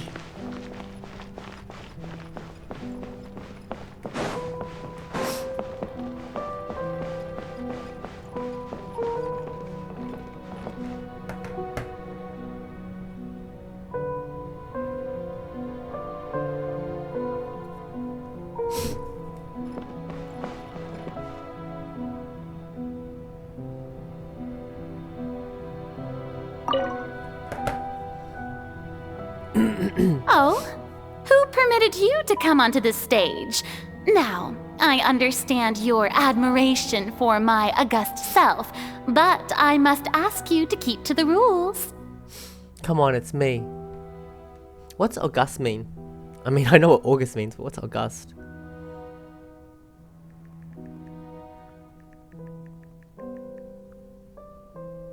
Respected and impressive. I never knew that. There's so many words I'm learning from this game. I guess maybe that's from Augustus? I don't know. All right. It is not my intent to reprimand you. Don't look at me. There Don't is look at no me. need to state your name. Oh my god. Just be off with you. We Do can- not we distract can me from my performance. You can see what she's thinking. I don't see an audience here. Oh, do Just not let the stage jest. lights go off, Can you please, not if only feel for it? 1 second. Oh, she's tired. This is fascinating the way they present it. Like, it's crazy. I am Focalor. That- The eyes that way of I can countless become myself Fontanians again. are upon me. I must, at all times, display the utmost elegance and nobility. Something's off. There's no getting through to her. Even in her heart of hearts, she's still playing the role of the Hydra Archon. It's like embedded in her soul. What sort of resolve must she have that even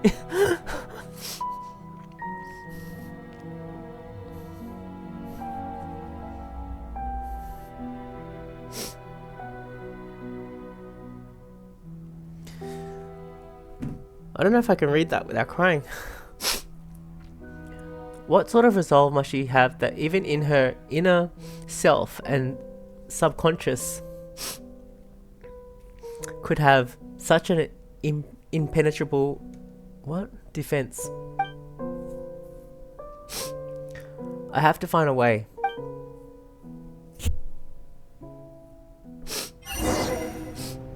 Isn't it turn off the lights? That's what she said. Dear audience, the performance is experiencing a technical difficulty, but worry not. You wanna fight? The guards shall resolve it soon enough.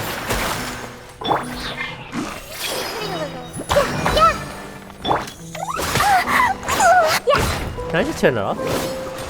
Woo!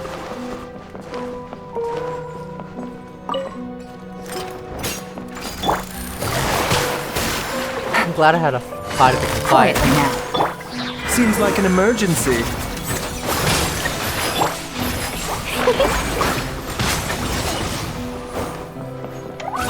Fine, go! Gotcha. Game's up. Fun's over.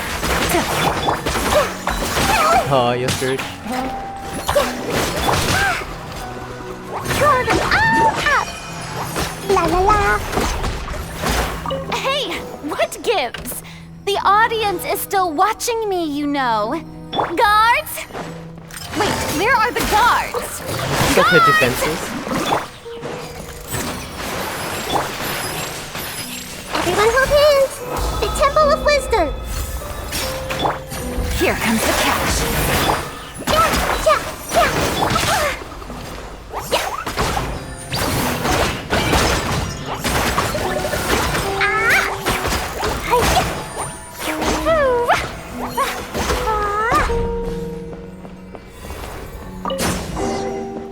do it? That's all the spotlights turned off. In Farina's heart, they must have symbolized the eyes of the people on her. Ah, so now no one's looking at her. Speaking of which, I think I just received some sort of signal. Was that from her true voice? A ticket. When did that end up here?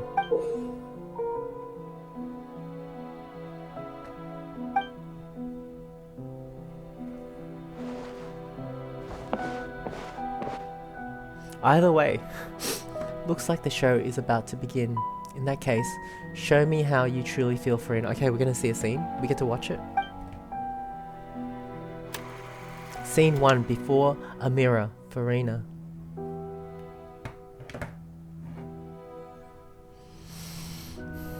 Oh, we get to be her? Oh, have to walk. Walk to the chair. Oh, she's in her black shorts and short hair. Does that mean that's her real self? Oh, it's a mirror. Farina. Farina. Huh? Who's that? Who's calling me? Where are you? Be not nervous. Be not afraid. I am before you. This is so cool.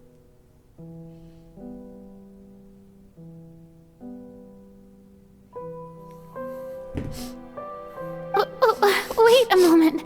You're mirror me? So this is the start. How can this be? This is the start of her when she was created. Mirror you, huh? You know what? That's not bad. Let's Her go eyes with are that. reversed. Mirror me. What do you wish to say? The prophecy. Have you heard of it? What prophecy? Wait. I know. I think. I don't know why, but it's in my head somehow. The people will all be dissolved into the waters, and only the Hydro Archon will remain, weeping on her throne. Only then will the sins of the people of Fontaine be washed away. Oh, very good. You know it well. What's going on? I can't seem to remember anything clearly. The only thing I know for sure is this prophecy. Will it really come to pass? Yes, it will. And that is why I've come to you. Disaster will come to Fontaine sooner or later. Things will develop just as the prophecy declared. There is no escaping it. But doesn't that mean everyone will die? I'm a Fontainian just like them. Will I dissolve too? Oh, don't worry. Magical meetings exist in this world precisely to give people a chance to turn things around. It is the reason why you met me today. I will tell you how to save everyone, but you may have to suffer somewhat. Somewhat. Somewhat.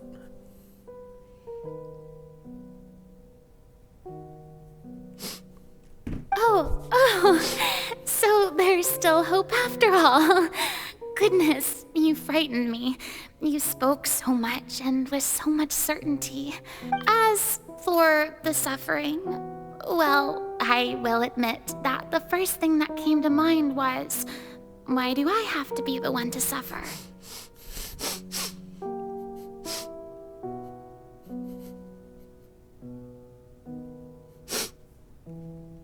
But if the prophecy will come true, I'll also die anyway, right? So if I've already met you as my magical meeting in this world, if there were scales, with all the people of Fontaine on one side, and my pain on the other, Is it not obvious where the scales should tilt?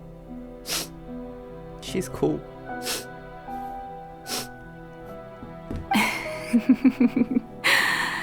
You truly are the perfect human.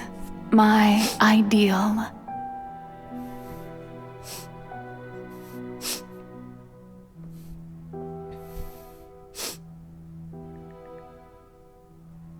This is so good.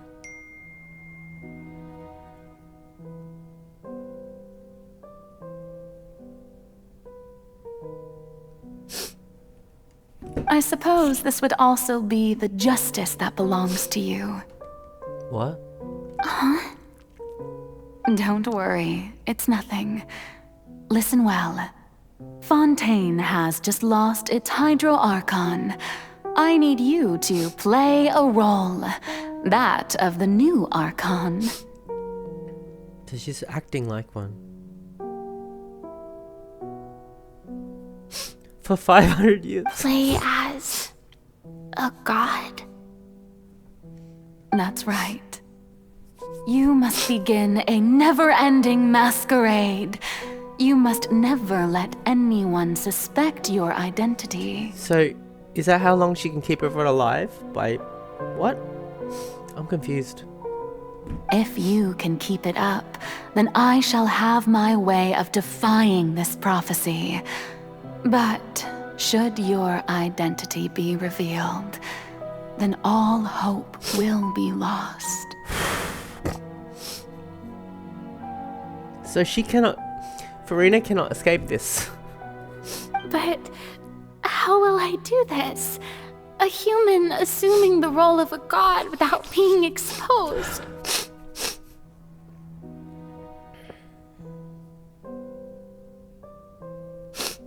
How good is this character? Don't worry. What you must do is not to turn yourself into a real god. You simply need to play the role of a god as humans imagine them to be. Being a human yourself, I'm sure you already know what such an entity would be like. Remember, your true challenge will not be pursuing divinity. Wow.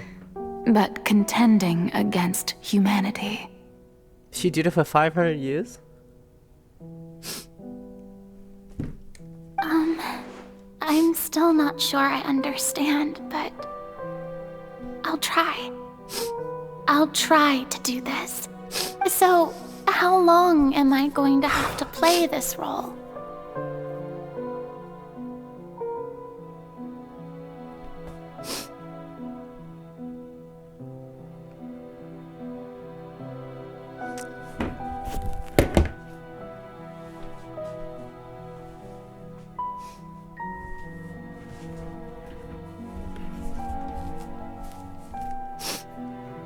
To accomplish this mission, you will have to stay on the stage for many, many years.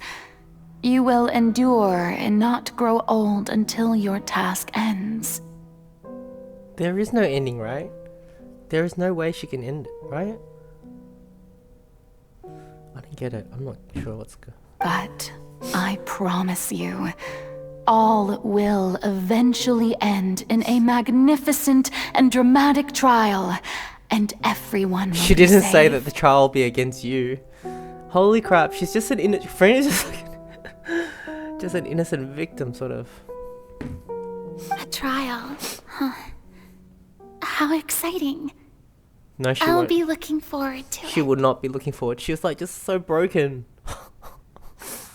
Holy crap. This is so tragic. Scene 2. A session speech for Rena. And she never told anyone this. And she didn't want to reveal it even... That's why when we asked her, she didn't tell us anything. Because she wanted... That was her job, not to tell anyone. She's so strong, actually.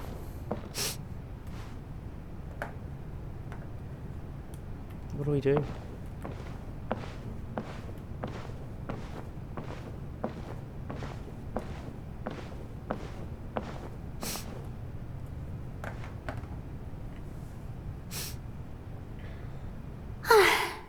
The Maison Cardinalise has announced my accession, but this is my first time facing the people. What should I say to most appear like a god? To be honest, I still don't know. Perhaps I should first try to act natural. Summon courage. Ladies and gentlemen, good evening, and welcome to the Opera Epiclese. I'm sure you've all heard about how I have taken on the role of Hydro Archon. Indeed, I am Verena de Fontaine, your new Archon. So maybe when she's just being herself, people don't think she's godlike enough. That's why she plays it up extra. In truth, I know little about becoming a nation's new god, but it will be my honor to guide you all. As the god Focalor, the god of justice, I shall do all within my power to lead you into an age of fairness and justice.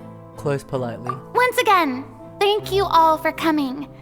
If you should have any questions or suggestions, please send them to the Maison Cardinalise.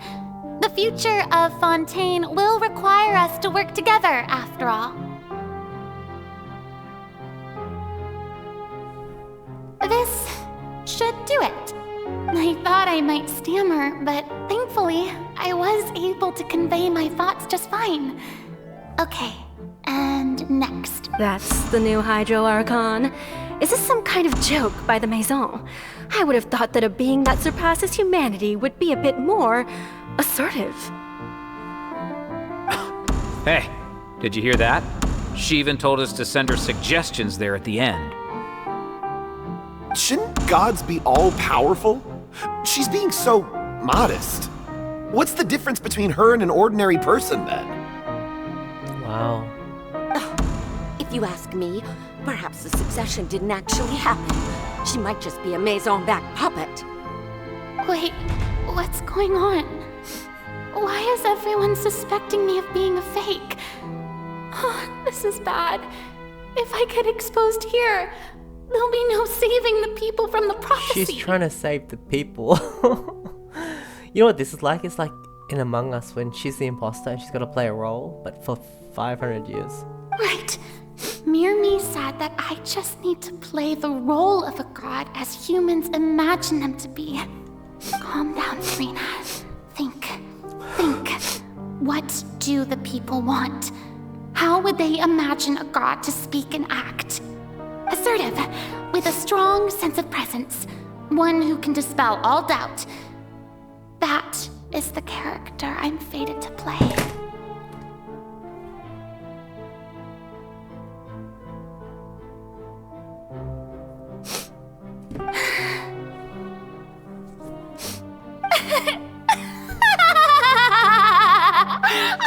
Oh, very good, my people. Only ones such as you are deserving of my rule. Now, I was wondering if some weak puppet were to one day come onto the stage and claim ownership of this opera house, would the children of Fontaine follow them? Oh, she's good. Well, it seems that you would all see right through them. Having passed my test, you are qualified to witness wondrous trials alongside my august self, here in this opera house. You may consider my previous act a door gift of sorts. I thought it was a debut that suited the atmosphere. Now then, let us be reintroduced. Ah, so that was just a performance. How could I have forgotten that we were inside an opera house? Personality. It's quite shocking, to be honest, but I suppose it's a better look than before. Such a fascinating and bold deity. How wonderful! Our future may yet be bright after all. It seems I've turned them around. Best follow this flow and restart my accession speech. Summon courage, resolutely with conviction. My dear people, whether you acknowledge me or not, whether you trust me or nay, I say to you, Keep faith in your ardor for justice. We have heard it said that this nation's sins can no longer be washed away. Well, I say that justice is most fragrant when it blooms amid sin. Appear earnest. Turn up the drama. The scales of justice should not weigh heavy in the hands of its God. On one side, it must carry fairness and justice. And on the other, praise and applause. May law be the prayer on our lips. May judgment be our worship. The Let us actress light is like the so fires good and for this. drink to the future of Fontaine.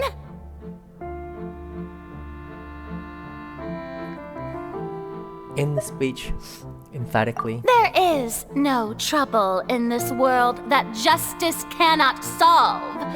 All that is needed is for you, my people, to believe in it, heart and soul. So long as I, the Archon Focalor, stand within the Opera Epiclese, so long as I stand before the Oratrice, I shall even judge the gods of this world!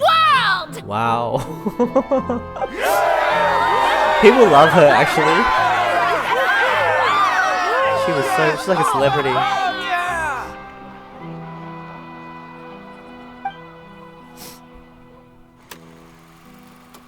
Scene 3, Opera House, Farina.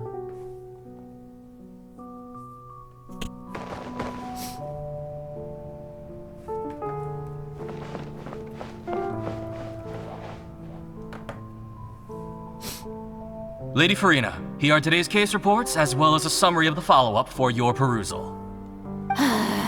Come now, was I not just at the Opera House in person? Leave these kinds of things to Neuvillette. Besides, none of these trials were the one that I'm looking forward to the most. If I may be so impertinent, what kind of trial are you truly looking forward to? A magnificent, dramatic, and wondrous trial. A trial to end all things. How could you hope to understand? She just wants to be set free. That's true, I fear I lack the ability to grasp your divine thought, Lady Archon. No need for fright, and do not take what I said before too seriously. Go now, do your duties. The trial I await. It will come one day. She's been waiting for it.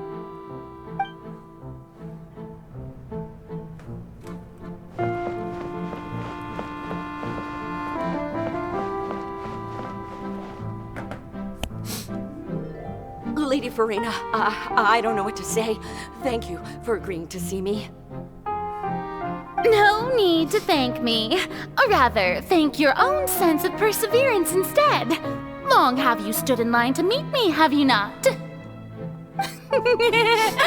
Oh, I'm afraid that's just an inevitable consequence of my divine charm. All right, Deoteria, is it? How is your son's illness? You remembered me, and you knew of my family, too. He is doing much better now. In fact, he is far more of an ardent believer than I.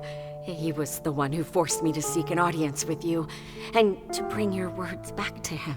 Oh, good. Very good. If this should happen again in the future, please do not hesitate to come and tell me. Going down to citizens' homes every so often, while not usual practice, should serve as a fine change of pace. You're such a gentle and wise god. Thank you once again, on behalf of my son.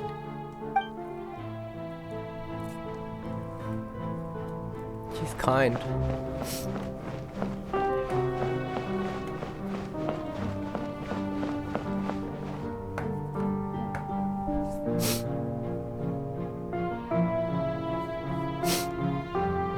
Lady Farina, here are the latest hydrological reports. As for the specific parameters you asked to take note of, I'm afraid things still don't look good.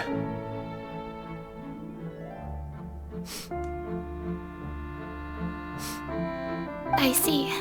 It's as I thought then.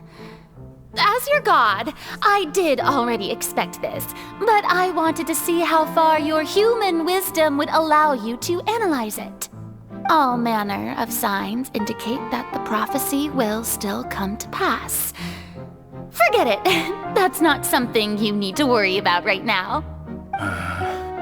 Well, as I understand it, the Fontaine Research Institute is also trying to find a way to counter the rising water levels. Really? Have they found anything? I'm afraid that they haven't found any effective solution thus far. She's trying to solve it herself too. Oh, is that so? Well, no wonder. This issue has reached the realm of the gods after all. Still, their spirit is praiseworthy.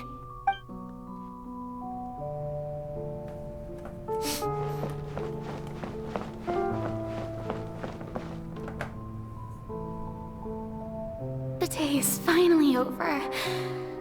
I haven't had a moment to breathe this whole time. Best character. But it's good to see that everything's getting on track. There are no longer any voices of suspicion. Maybe this is fine. I just need to keep going, and everyone will be safe.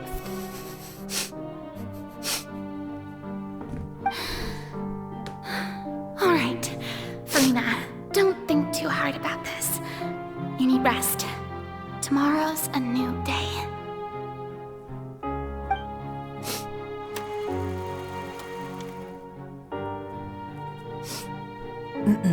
Scene 4, Opera House. Lady Farina, here are the new trial reports for the latest cases, as well as a summary of the follow-up.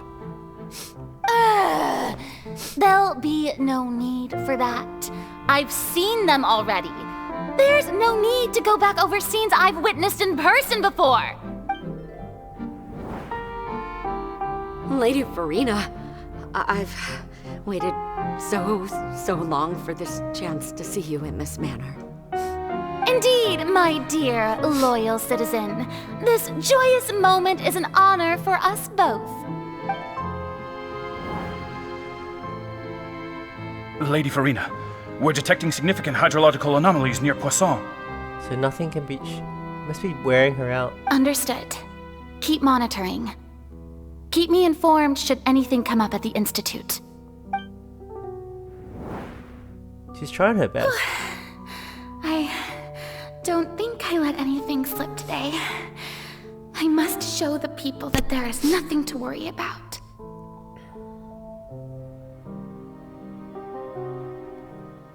I just don't know when these days will end.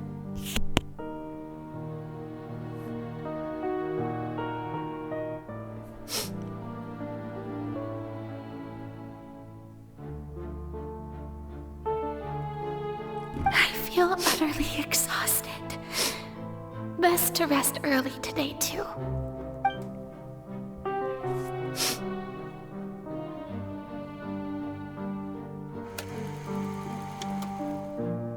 Opera House, Scene 5.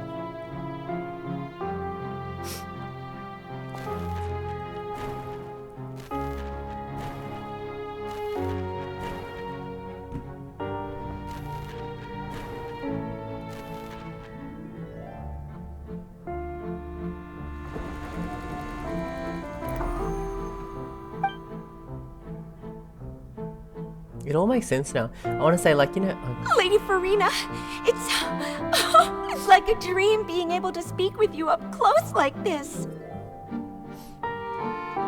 I've heard that the first member of our family who was honored to receive an audience with you was Madame Dioteria, almost 20 generations ago. Oh my god, she's been doing this for so long.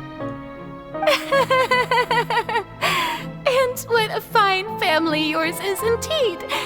It brings me great joy to meet such a faithful believer, a descendant of a line most ardent. Surely you exaggerate, Lady Farina. My lady? What is it, good citizen? Oh, are you crying? Why is she crying? She's been doing this for 20 generations. Really now? I didn't even notice. This must be the overflow of hydro from my person. Well, can't quite help being the god whose dominion is the waters, can I? No wonder. No wonder. A manifestation of your power, then. Oh, Archon, I am honored to have witnessed it. Honored indeed.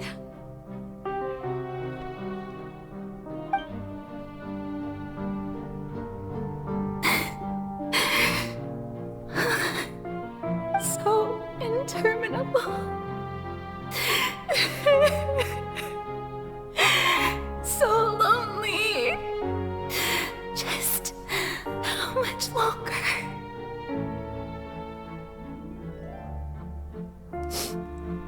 Hundreds of years must have passed by now. Perhaps the show must go on for hundreds more.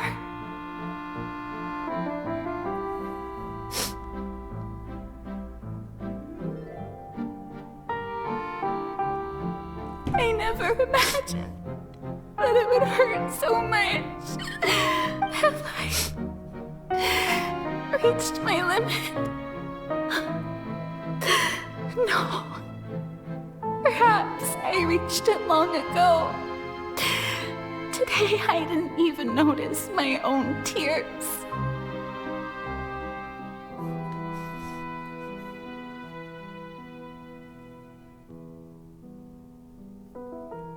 I want to tell someone, anyone, about this. But would that not destroy all I've done so far?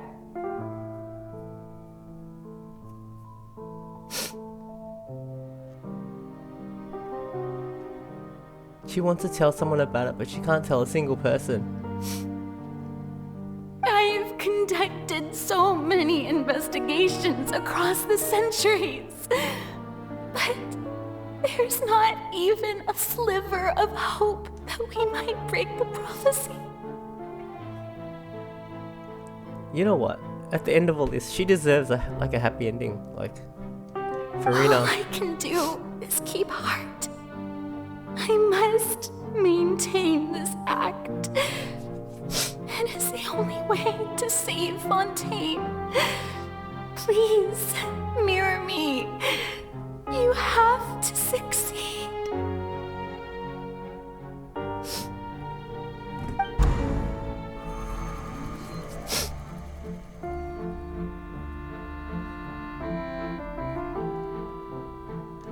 Oh my god, what number was that scene? That was so big.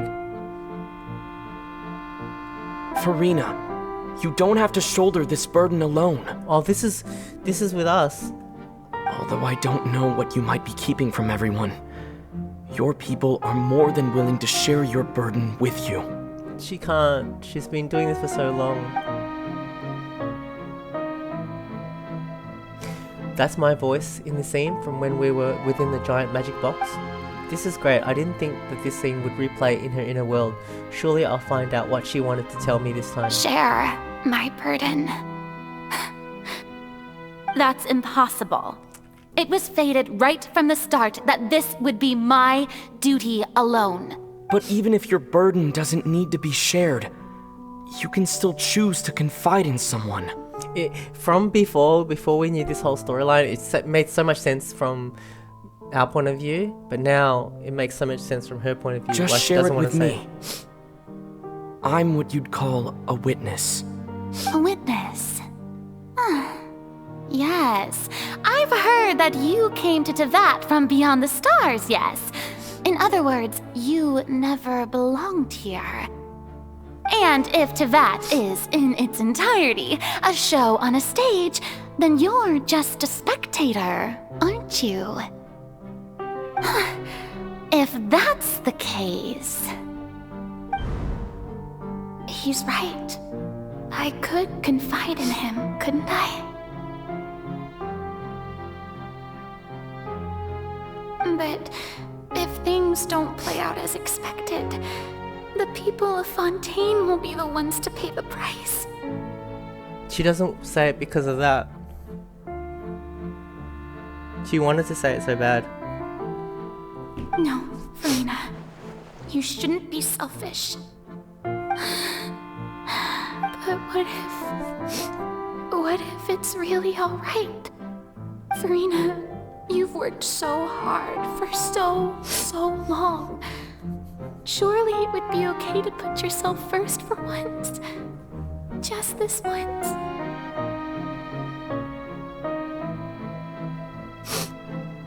Is it such an outrageous thing to do anyway? To find someone in whom you can confide your frustrations and sorrows? Surely it could not hurt. That's what she was thinking. Damn. If you let this opportunity slip through your fingers, it might never come by again.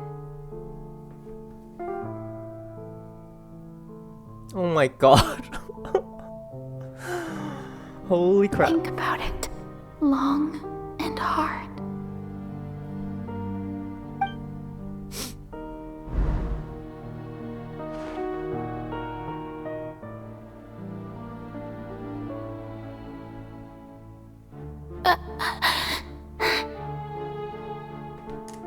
No, I have nothing to say. Damn. I am Farina, the Archon of Fontaine. Everything will surely get better. Damn, even at this moment she didn't crack. All you need to do, dear spectator, is to witness my performance until the curtains fall.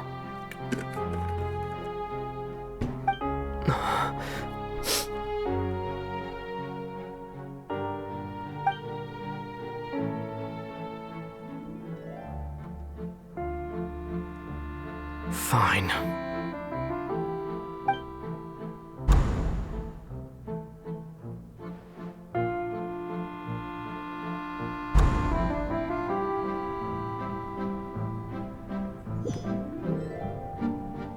So even Farina doesn't know the truth? You've never once let her in on the full plan? Yes, it had to be done. To deceive the heavenly principles, you must first deceive yourself. She did very well. If she had let her resolve falter even once in these 5 centuries, Fontaine would have been doomed to the most tragic fate. It seems that trusting humanity was the right decision after all. I believe that I understand how your deception works, but that is only half the truth, is it not? How would you build on this foundation to save the people of Fontaine? That is the most important thing. Ah, good. Of course, the Iudex of Fontaine has pinpointed the crux of the issue. I'm sure you've long sensed that the Oratrice is no simple machine, yes? I've always suspected that it had its own consciousness. And Lenny did mention that he heard a human voice within the core chamber. It now seems that that person was you, hidden within the machine all along. That's her. Am I right? And then I became one with the Oratrice, taking Fontaine's gnosis with me. Yes, it would seem so, wouldn't it? Alas, your understanding of this device still lacks sufficient depth. In truth, it is no enactor of justice. It is, in fact, a device created to kill the god of justice. Farina? I beg your pardon? Oh, you have it. And to be more precise, not only will the Oratrice take down the god of justice, it will also take down the divine throne upon which she has been placed. Farina? I mean, did you think I would be the sort to enjoy peaceful repose while Farina suffered? Is that meant to kill her? What? My work over these last 500 years has been to constantly accumulate indemnitium within the Oratrice. But really, Some have already discovered that only a small fraction of the energy generated by the device was ever used to provide power to Fontaine. The vast majority had to be, accumulated to enact this death sentence. She's gonna kill herself? It was all a part of your plan then? Both the trial and the sentence? Indeed. This power, accrued over 5 centuries, could have sustained Fontainians for millennia had it only been used for that purpose. Almost all of it has now been stored within the oratories. But only power of this magnitude could hope to destroy the Hydro Archon's divine throne, shaking the rules established by Celestia and breaking through the institution that is the Seven. So the Oratrice's call for death was for neither Farina nor Focalor, but for the Hydro Archon. Who's that?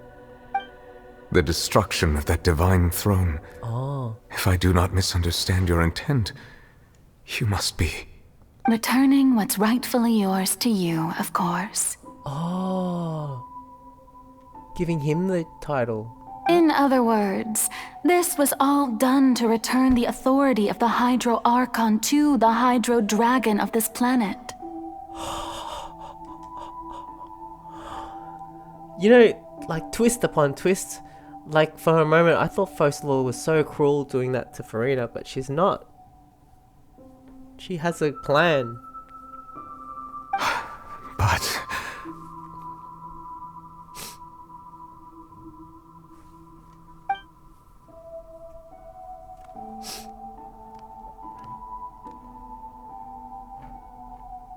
Oh, what? Getting sad again, are we? The authority of the ancient dragons shall soon be yours once more, O Hydro Dragon Sovereign. And this is the face you make.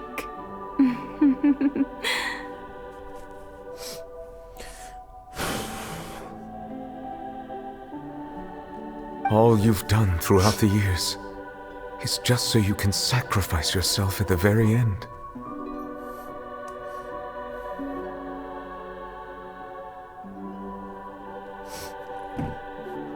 I've never quite seen it that way, you know. Even now, I'm quite pleased at how well my deception worked.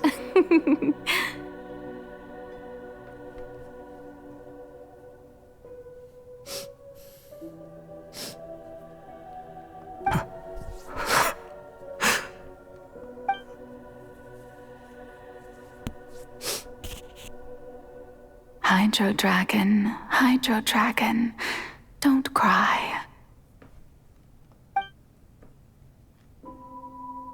I must say, had it been within my rights, I would have loved to judge the heavenly principles themselves.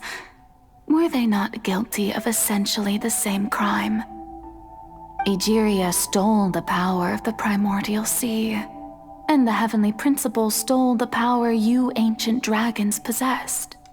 I, for my part, am the god of justice. And is it not just that your original powers should be returned to you? She is the god of justice.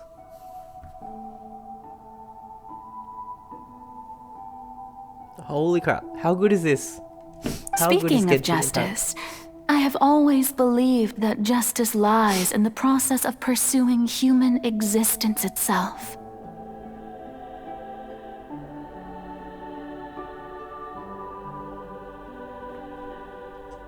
So, if the theft of the primordial sea's might was Fontaine's original sin, then, leaving matters of procedural right and wrong aside, the descent of the Fontainians as humans and their right to exist in this world would be Fontaine's original justice.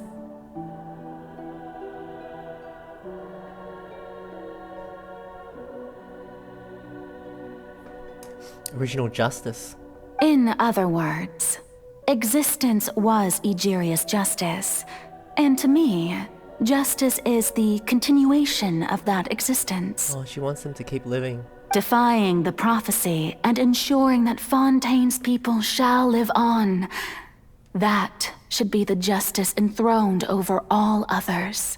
At this point, we, whether it be myself or all other Fontainians, have shouldered the burden of this sin for far too long.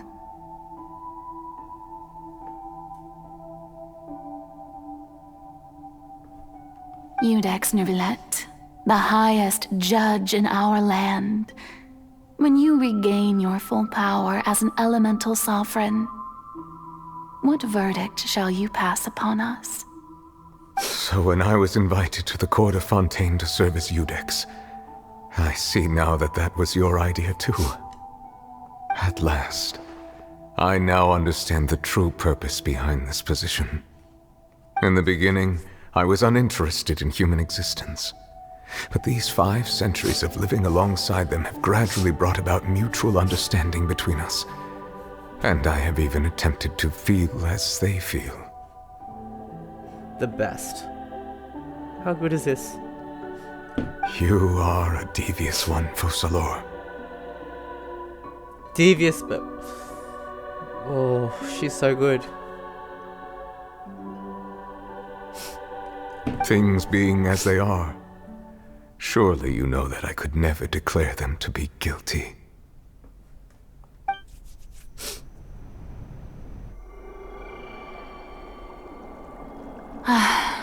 The hour of my execution is almost here. Oh my god. For the sinner, the curtain call has come. I know I may not sound it, but faced with death, I find myself a little afraid. Perhaps this is one thing both gods and humans have in common. She could have let everyone die and just be alive on her throne, but she chose the opposite. Farewell, Neuvillette. I hope you've enjoyed the part you played these 500 years.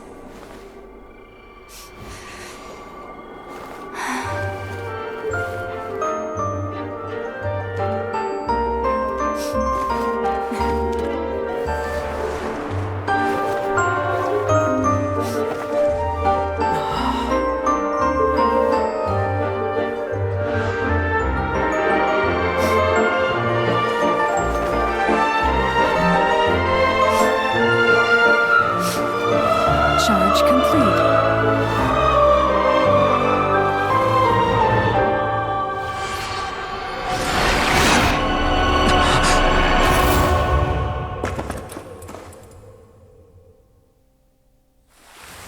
What happened? Did she die?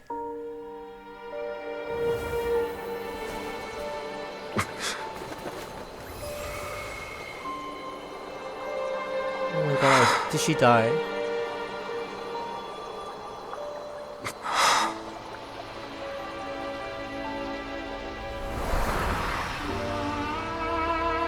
Farina's still alive though, right?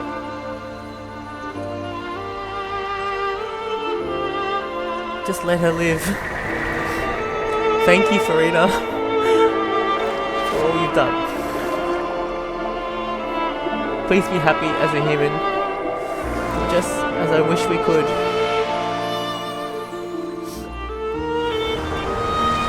Holy crap.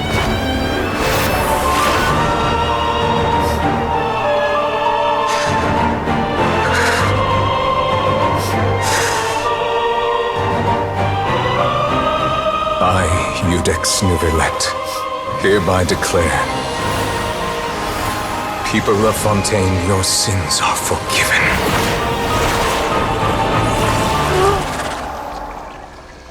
Wow. Love it. They get to live.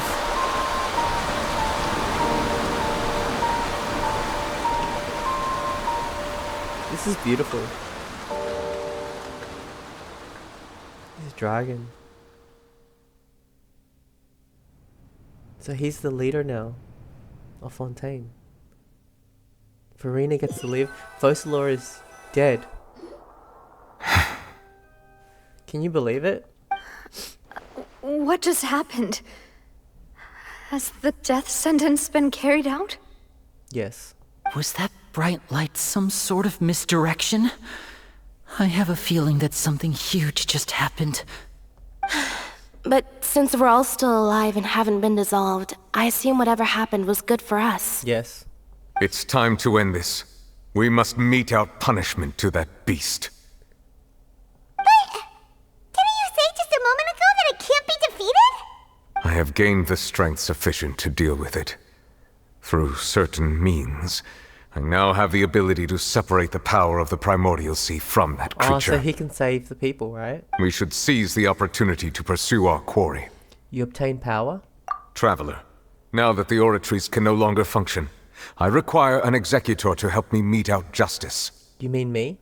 The root of the calamities befalling Fontaine. The beast that enacts the prophecy. Its name is the all-devouring Narwhal. Narwhal. Come with me, traveler. The hour of execution has come. This is fantastic.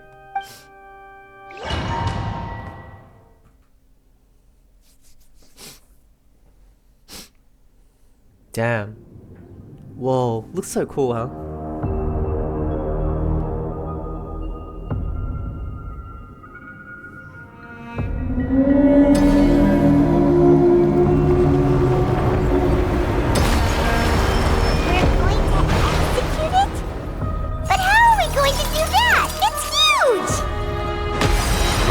Done my best to separate the power of the Primordials from the whale. Considering the size of the beast, I cannot reach the power source. Unless I can find a way to attack it from within. Get inside it? Part of the ancient dragon. We shall look for an opening. Lucky Baishu can heal us all. What am I supposed to do?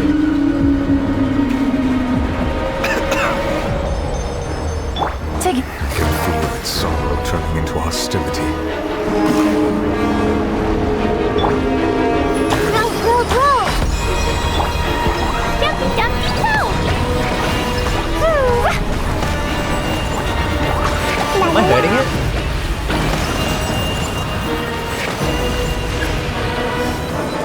Destroy the eye.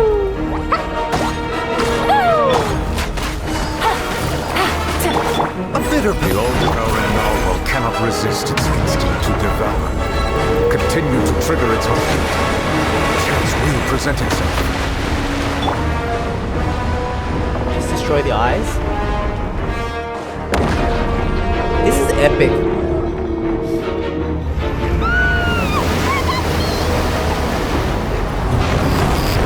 Okay, we're inside it now? Thingy over there! Scary! Dumpy, dumpy, go! Blazing delight! Quietly now. Things are about to get done. Yeah! Share my knowledge! I have granted you my privilege. Do not fear. Seize the moment and use my power to suppress its roots from within. Help comes first. Busted. Hey! This power of Numa? Power. Yeah, roll! Committed to memory! The Temple of Wisdom! Game's up. Time's over. Manifest the authority of the ancient.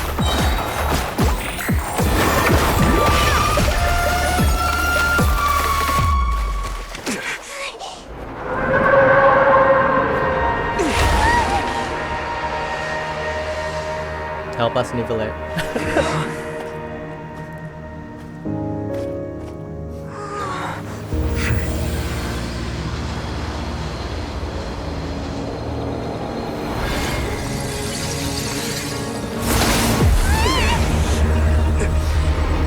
What do we do now?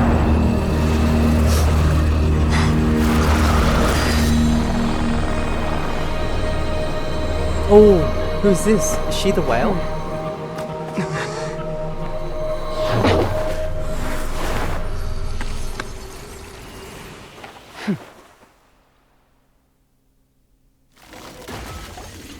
Thanks for helping with the cleanup. It should have been my job, but... oh well. Who is this? It was just supposed to be a short private training session for me. I didn't think that my disciple and my master's pet would start brawling in the meantime. Well, actually, I had a feeling that it would happen at some point, but they bumped into one another earlier than I thought. What a blunder. I suppose I'll have to swing my sword 3 million times as penance. Disciple? That power. Who are you exactly? Paimon has an idea. From what she said earlier, she must be Child's master. Skirk, right? Skirk. It's just that he gave us the impression that she was the less talkative person. I simply did not have anything to say to the weak. But you, on the other hand, managed to defeat the all-devouring narwhal without using power from beyond this world. So you may speak to me as equals.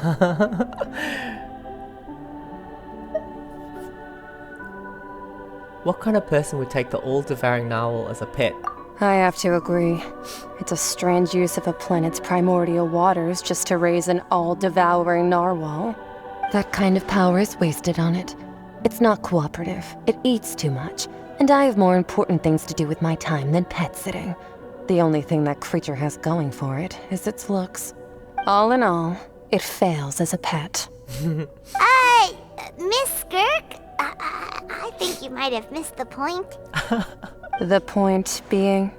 Well, being that this pet almost destroyed an entire nation.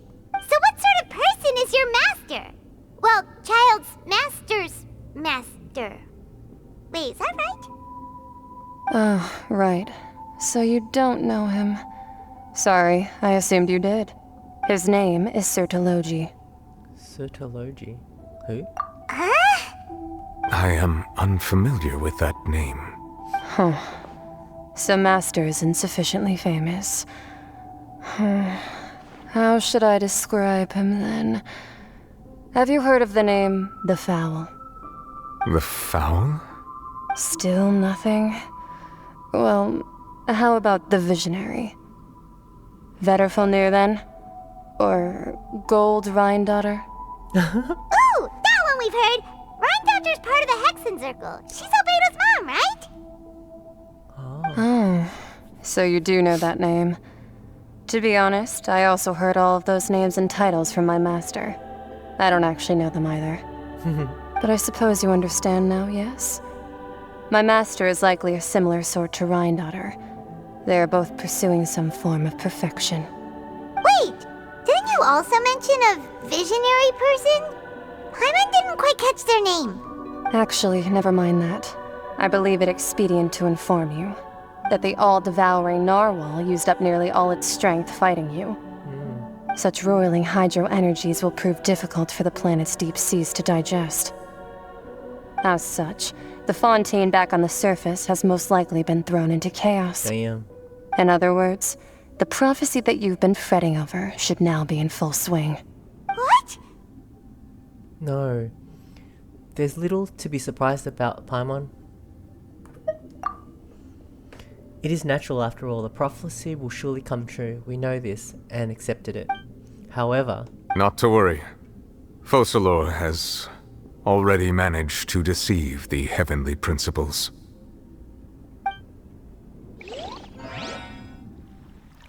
In the end, the people will all be dissolved into the waters, and only Farina will remain, weeping on her throne. Damn, everything's flooded? What about the people? Only then will the sins of the people of Fontaine be washed away.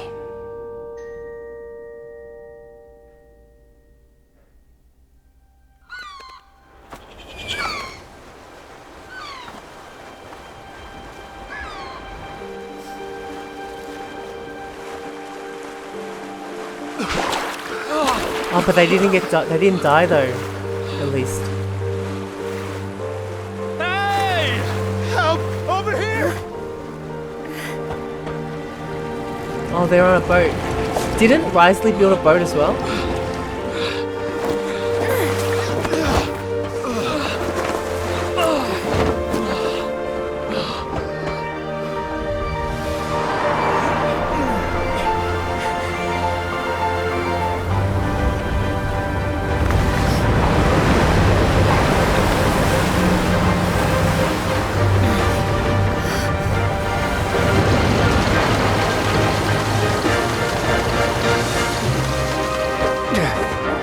All hands, initiate emergency rescue!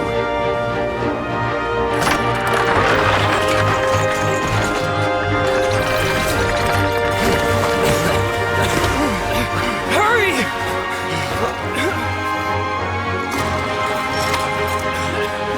Hey, lend a hand!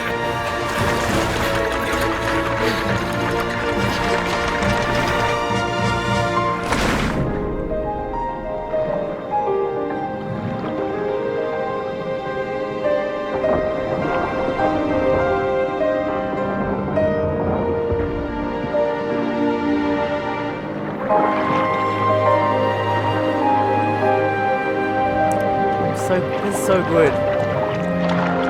People are living. Look! The water's receding! So the prophecy did come true, but people are not dead.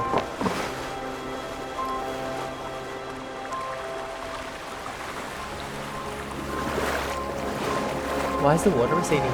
It's a miracle! Water's receding. We didn't dissolve. The prophecy was wrong. The prophecy was wrong.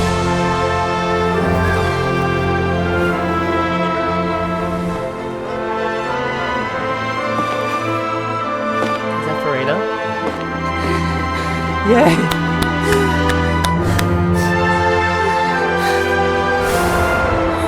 Are you alright? We're safe. She did it. The prophecy She did it. was wrong.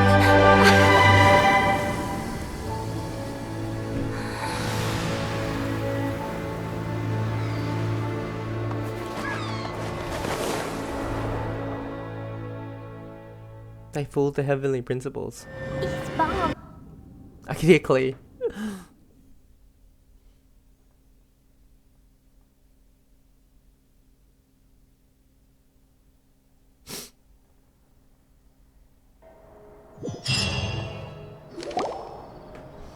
The soil renewed. The Spina di Rosula attacks post-disaster rebuilding.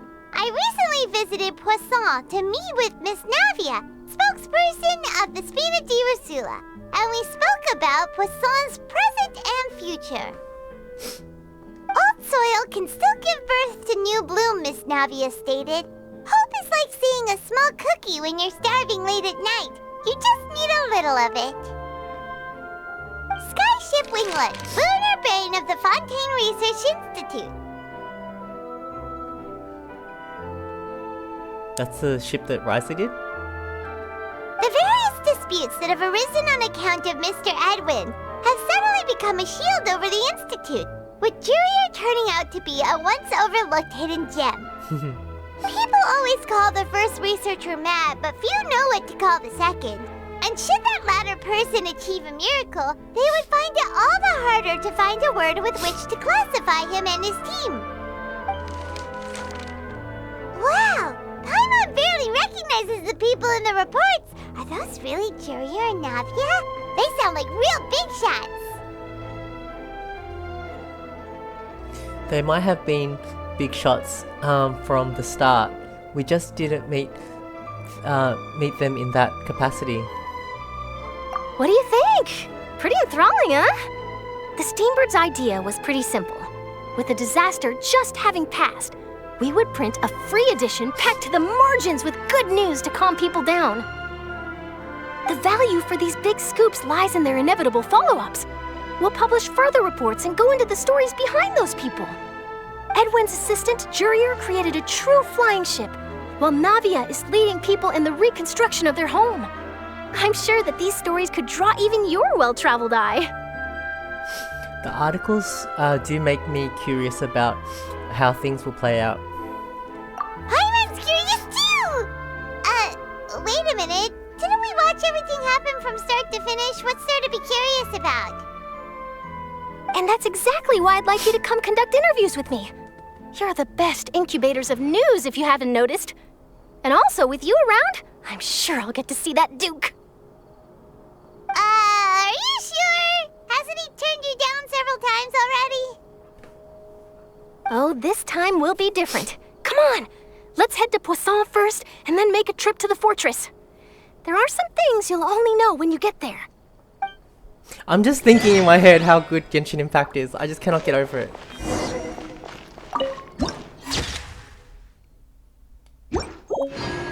I cannot get over it. I was just thinking in my head. It's like the best game I've ever played. If this storyline was a movie, it would be equal to... might be the best movie I ever saw. Or equal to Titanic and Return of the King. La la la. It's as good as One Piece. It's as good as The Untamed. This Fontaine arc, I mean. I just cannot get over it. Oh, we're gonna teleport? Or we're gonna use the line? Where are we going? Oh, it's pretty far. Let's teleport. Is it Poisson? I'm glad I played this on the weekend, not during the week. And could just enjoy it.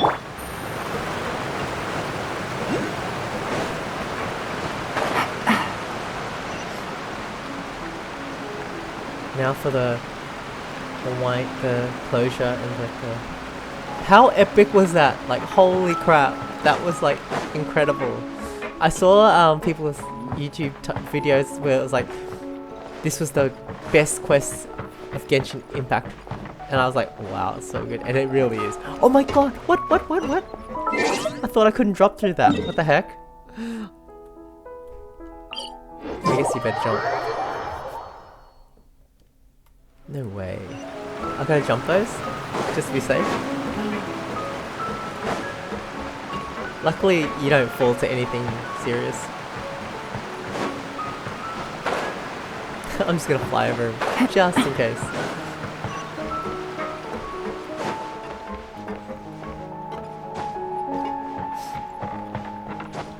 It's kind of easy with the wing glider. Oh, that one's a big one, isn't it? Relatively big.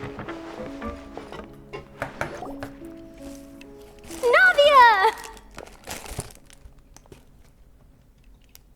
Oh, it's you. What brings you all here? Hey, we're just having a look around. I'm here to update myself on how things are going here. Oh, the Fatui are here too. Let me introduce you. This is Mr. Garunt Snezhevich. He represented the Knave in sending us a large amount of supplies, and is helping with our work. Our residents are hard at work as well. Thanks to everyone, work is progressing nicely. We've lost a lot of people, but we're moving forward. That will have to be enough. Hello, Miss Charlotte. I'm a big fan of yours. I especially like that article you wrote last year about Fontaine's stray cats. But if you don't mind, could you not emphasize our role too much in your report? It's not charity we're doing here. We just happen to share the same interests as the Spina. I get where you're coming from. I'll keep it as simple as possible. Or would you be willing to feature as friendly neighbors? That would be fine. Thanks! Oh, you're back too. How are things? We finished laying down the construction materials. It'll be another hour before the workers are able to go over there. Huh? You're here too, Clarence? Well, her reputation's greatly risen after that whole duel business with Miss Farina. So she's here in Poisson to wait out the heat. All right. She really came here to help me out. There's too much to consider in the reconstruction of Poisson. The Spina has need of more decision-makers. And, well, I do already happen to be connected to Mr. Callis. Oh, wait just a moment. Do you mind me asking a few questions? You know, about how you felt before the duel, about what it was like facing down a god. There's lots of exciting material there, I bet. Forget it. I'm sure you can find a better theme than that, Miss Charlotte. I see you're the same as always. Couldn't you do me a favor, for Navia's sake? Well, if we're talking about doing things for my sake, you might as well just take a few more photos of me. Or of the Traveler. It's better than wasting time persuading Chlorand at any rate. Of course I will. I'm not gonna let him off that easy. All right, then everyone who wants to be in the photo, gather up and smile.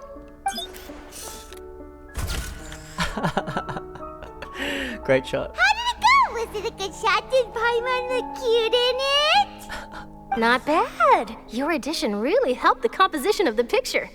All right, hang on a moment. Let me snap a few more shots. Charlotte, take some more pictures of Poisson. All right, that should do it.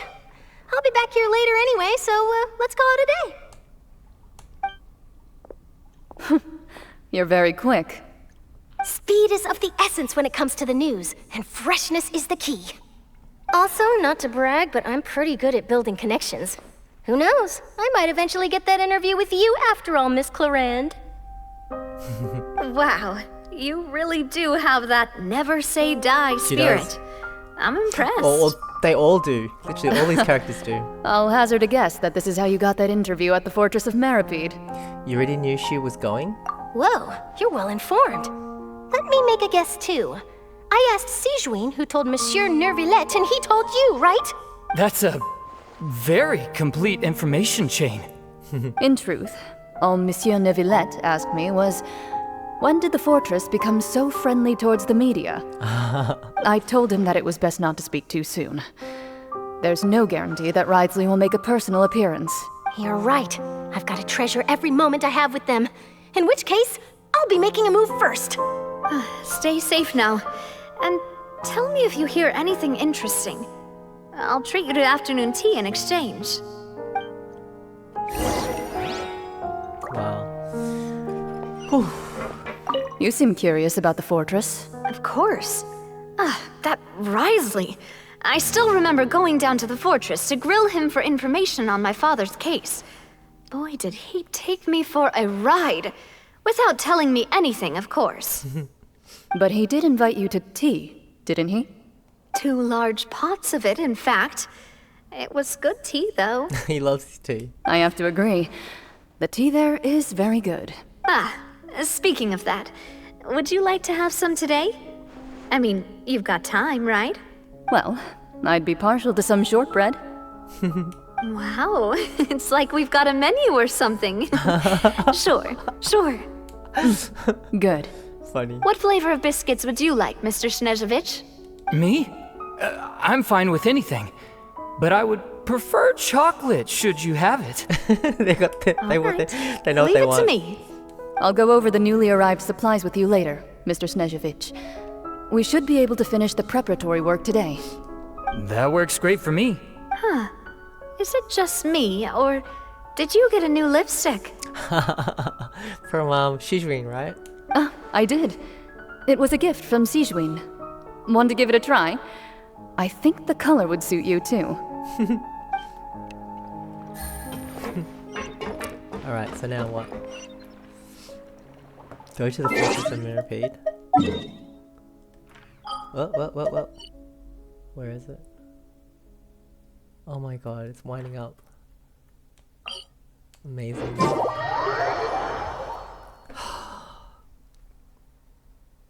I like that we've got this cooldown for the quest.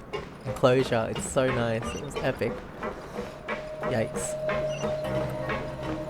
What's the best way to get there? Where's my yellow line?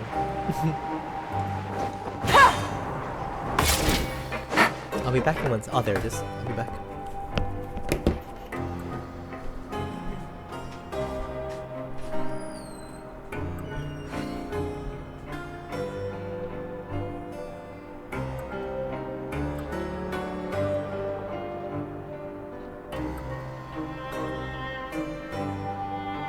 Navigating the world is a whole lot easier with a few different identities to choose from. Need me to come up with some for you?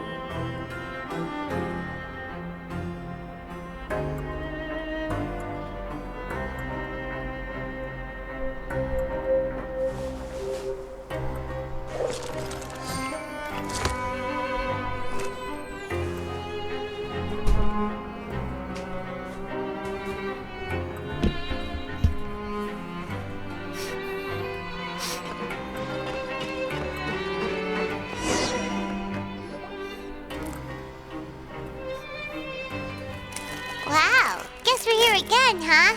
There's a real nostalgic feeling to this place. Looks like you've been missing us. Duke! Did you come all the way to the entrance to greet us? Of course. I'm here to welcome you and our dear Miss Charlotte, whom our good head nurse recommended to me. It's finally made it. It's an honor to finally meet the much-rumored Duke. Thank you for consenting to my visit to the fortress, sir. No need to thank me. But that said, I shouldn't be the focus of your interview. I trust you recall our agreement? Of course, of course. All right then, this way.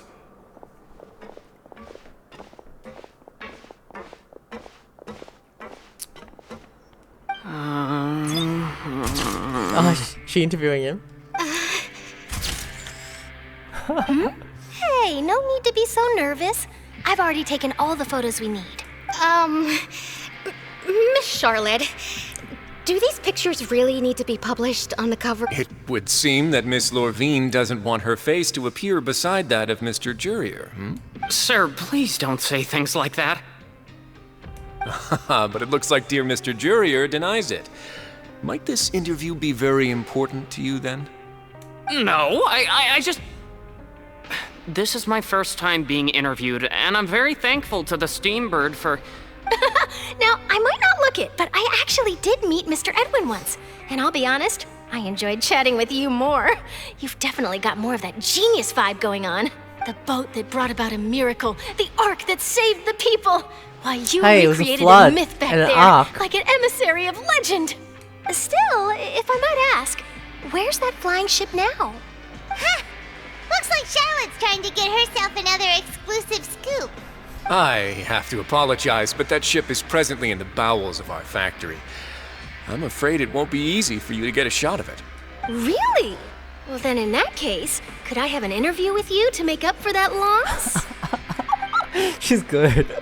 She really does know how to squeeze opportunities for all they're worth. She really does. You already know my answer, I'm afraid. Best you interview our head nurse instead. Or perhaps you'd like to take another photo of this couple of researchers? Did you really have to use the word couple? Well, then, 2 solo photos will do. Is my hair messed up? Please, someone help me have a look. Things sure are getting pretty lively here. We've seen this kind of thing before. Oh, seems like everyone's here. Would any of you like to try this new drink I came up with? Ah, Siegeween. Hey, Miss Charlotte. Why don't you, take some pretty photos of our head nurse? Sure. Come on, Miss Siegeween. Over this way. Let's find a brighter spot. Huh? Sure. Do I have to smile? So, how have things been at the fortress? Same old, as you can see. Fontaine's undergone some changes, but this place is still more or less the same. Other than that flying ship, it got a tad too much attention, I think. That's why I decided to let the interview go through. We should direct more public opinions toward the behind-the-scenes heroes. Am I right, Mr. Jurier? Miss Lorvine? You're too kind, sir. I believe that you too should have your day in the sun. Not that you would want that, which is a pity. I'll just leave the spotlight to you two. You walk with Risley for a while and share news. I see. Lots of things happened that day, huh? Anyway, regarding that Harbinger, I'm not sure you remember, but his 3 young followers are still waiting for his return. He sure did win them over, huh? I'll tell them that there's good news and bad news. The good being that their boss seems fine, and the bad being that they must face extended sentences for abetting his escape. Oh, actually, what about you? Are things gonna change for you too? What change can there be? The fortress will keep chugging along, and so will my duties. As to what Miss Farina's departure will mean for the nation, and if our laws and governance will be transformed, we'll leave those to the folks in the overworld. Hey everyone, the photo shoot's done. So she's free of being she can just be a girl now, right? Good. In that case, let's call it a day here. Thanks for your cooperation. Come on, Traveler, let's go. Till next time, everyone. There'll be a next time? Maybe. Who knows? I might write a story about the underwater factory next time. Until then, She's amazing. She's very good at her job. Last stop, the docks. The docks. What's it? Oh, Charge complete. That's where we've landed in Fontaine, right? That was crazy.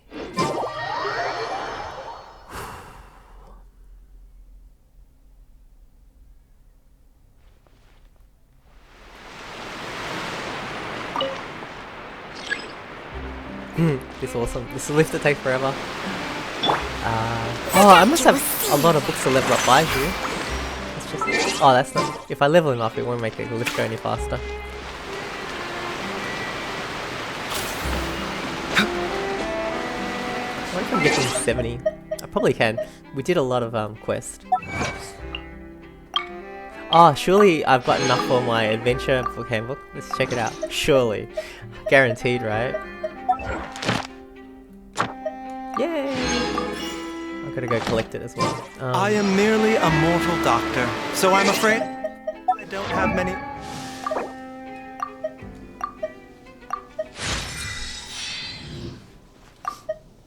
Oh, we might get there.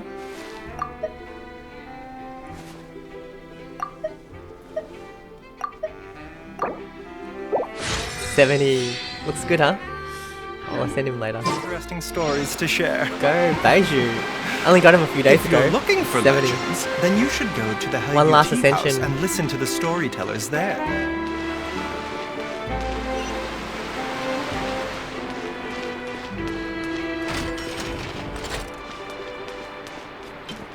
Damn, Fontaine was crazy good.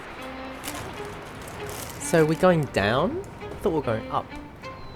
Oh, I guess this statue of the Seven was at the top. I don't know.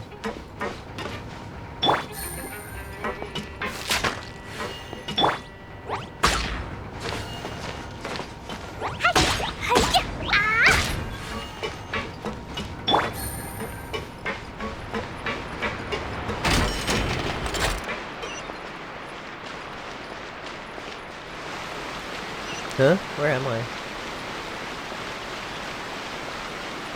Oh, the docks, right? Can I swim across?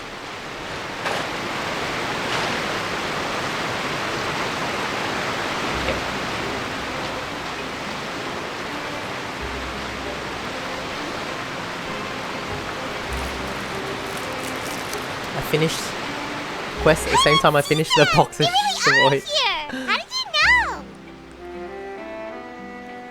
Navia mentioned that she stayed in touch with Linny and the others after working together. Nice. Apparently, they've been at the docks distributing these strange pockets the whole time since. Traveler, Paimon. Ah, and Miss Charlotte, too. Would you like a magic pocket? What sort of gadget is it?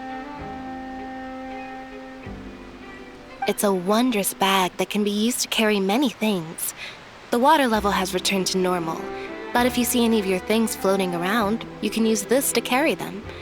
Or you could trick a friend into doing it for you. Trick a friend? I wonder which of my friends would fall for that. Charlotte is really cool. I love Charlotte. You could just make a friend like Fremine here. Isn't that right, Fremine?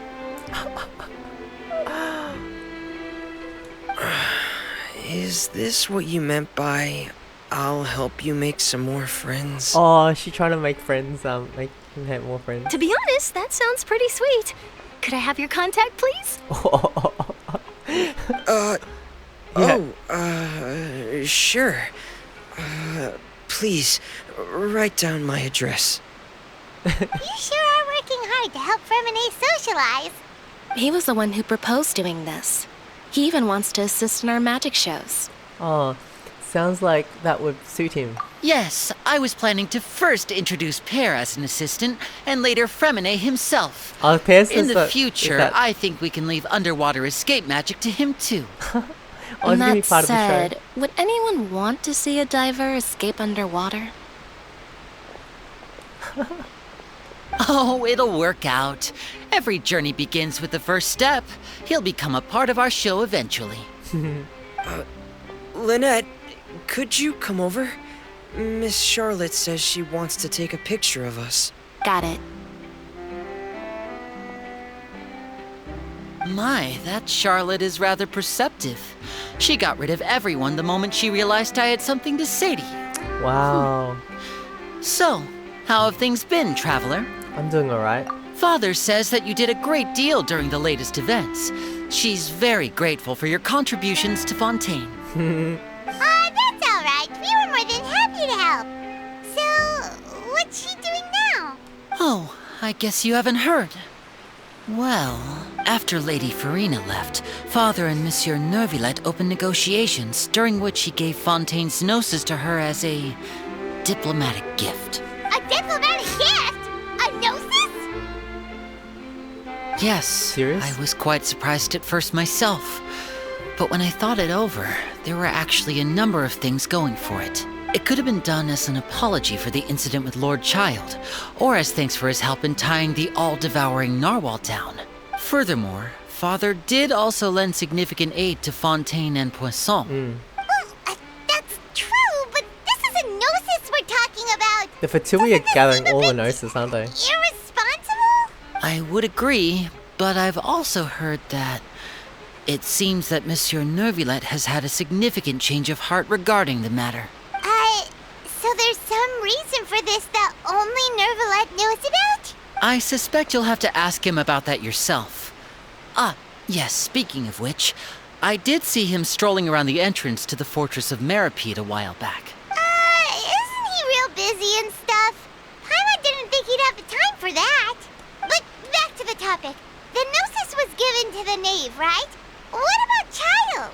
They say that he's returned to Snezhnaya to recover from his wounds. I hear that the recent disaster really did a number on his health. Well, I guess I can call him now one of my war buddies. That's true. When you think about it, we've had loads of run-ins with the Fatui. To think we'd be allied with them this time. It's crazy, huh? So shocked by such a simple switching of sides? Alachino?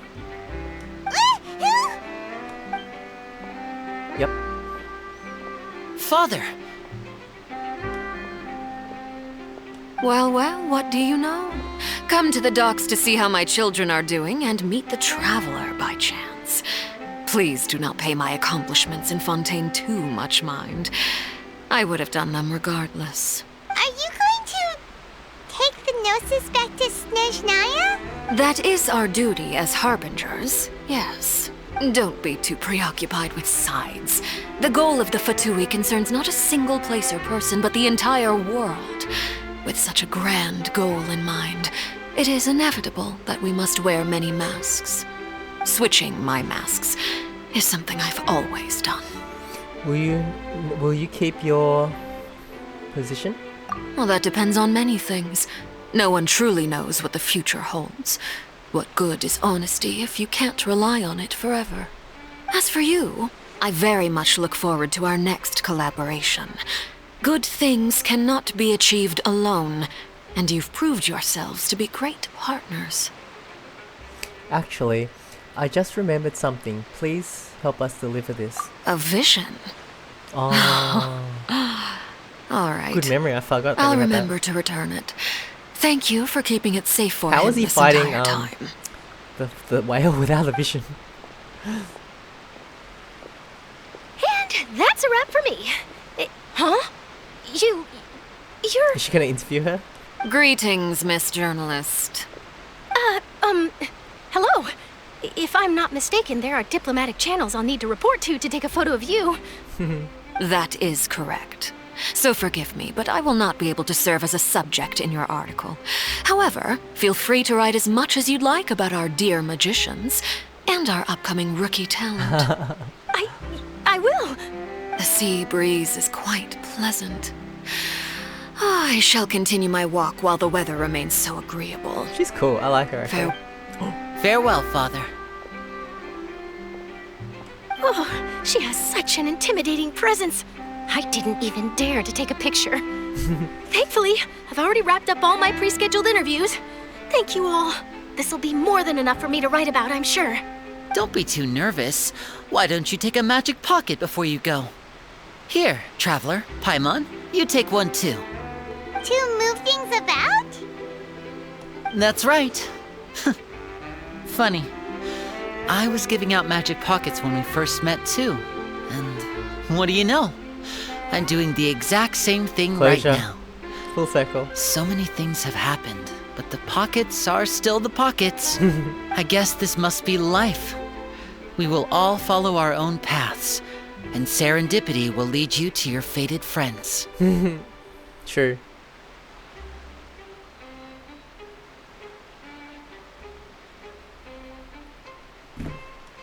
All right then. We'll be handing out pockets in some other districts later, so we'll get going now.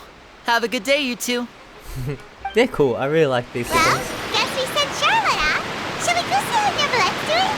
As long as he's not so busy that he doesn't have time to chat anyway.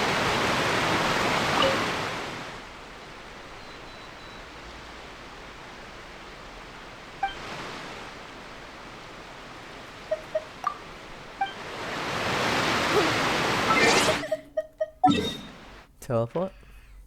Whoa. Where is he? Oh. Where is he? Oh, he's at the opera.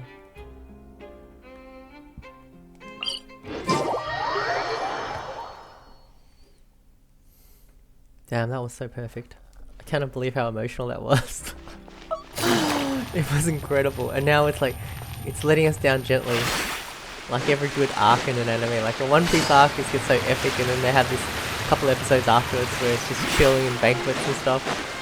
It's good. It doesn't just end. What's this? Huh? I'm confused where this is leading us. The entrance to the fortress! Ooh, he really is there!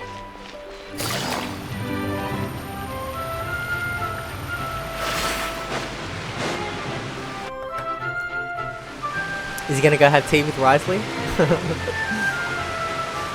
So he's the leader of Fontaine now. So, you really are here, Neverlette! Paimon didn't think you were going to have free time this hour of I'd the really day. love to chat with Farina. Really? Oh, I suppose you must have met Mr. Linney. He took the time to greet me earlier when he passed this way. In any case, you came at a good time.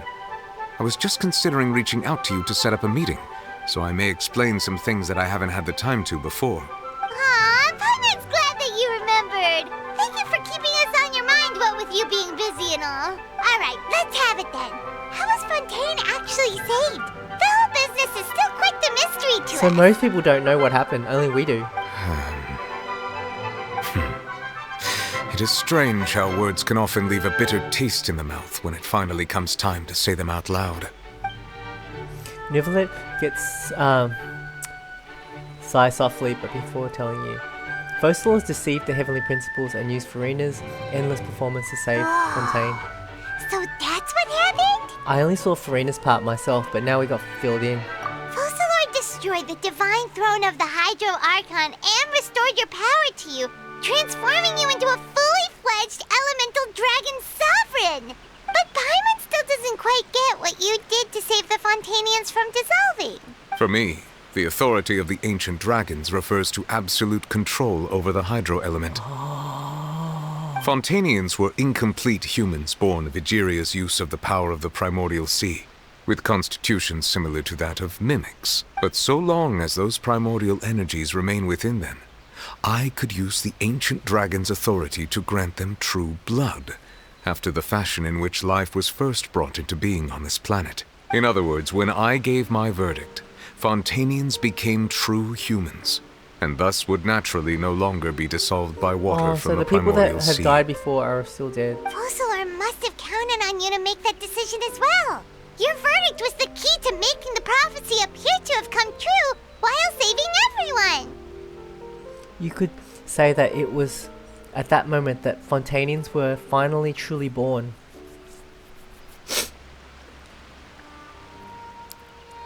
Yeah, and in a manner of speaking, Fossilor finally managed to fulfill the original Hydro Archon's wish to turn Oceanids into real people too! It seems from your expressions that you still have more things you wish to ask. Ask away. I will tell you the truth as I know it. About the initial verdict that was passed on Child. I have investigated his case along many avenues, and I have learned that he once fell into an unknown chasm when he was young. There, by chance, he awakened the all-devouring narwhal. Oh, so he is guilty. But whether it be by sentiment or reason, that should not have been enough to consider him the root cause of the disaster. At most, he would have had tangential liability. Oh, is that why he dreamed of it? Or? As for the judgment passed by the Oratrice during the trial, whether it was due to that liability by association or Focalors deliberately using him to buy time for us on the assumption that he would be able to hold the creature off, I cannot say. Guess Focalors had Fontainians in mind the whole time. In the end, it was thanks to her that they finally became real humans. Hang on a second. Paimon suddenly got another question. Back when Fontainians hadn't yet become real humans, were the children they had also transformed Oceanids? Life has always flowed like water. Do you recall how Fontainians would often come to the Fountain of Lucine to pray for children?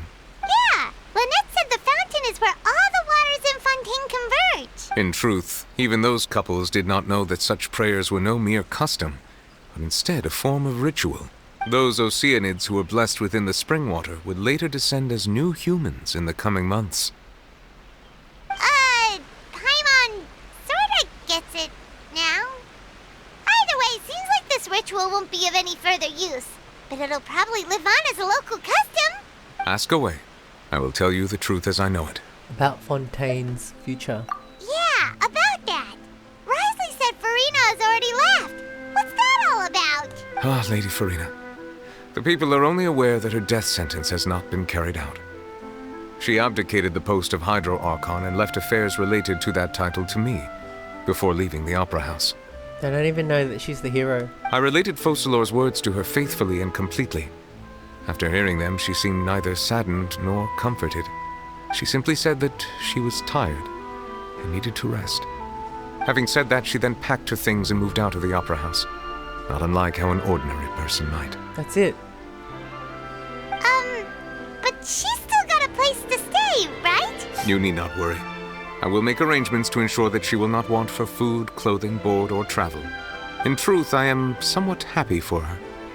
The wear and tear on her spirit will, of course, take time to heal. A lot of time. But now that she no longer has to play the role of Focalors the Hydro Archon, she can finally lay down her burdens and lead a normal life. Yeah, I'm happy for her. That's what I wanted. What about you then? What are your plans now that you've regained your full powers as the Hydro Dragon? After Focalors passed on, the Oratrice also ceased to function. This matter will directly affect our trials. After much careful consideration, I've decided to take over its role in our courts. From now on, I shall hear cases and pass verdicts by myself. He's happy Looks like you're still considering stuff from the perspective of the Udex, huh?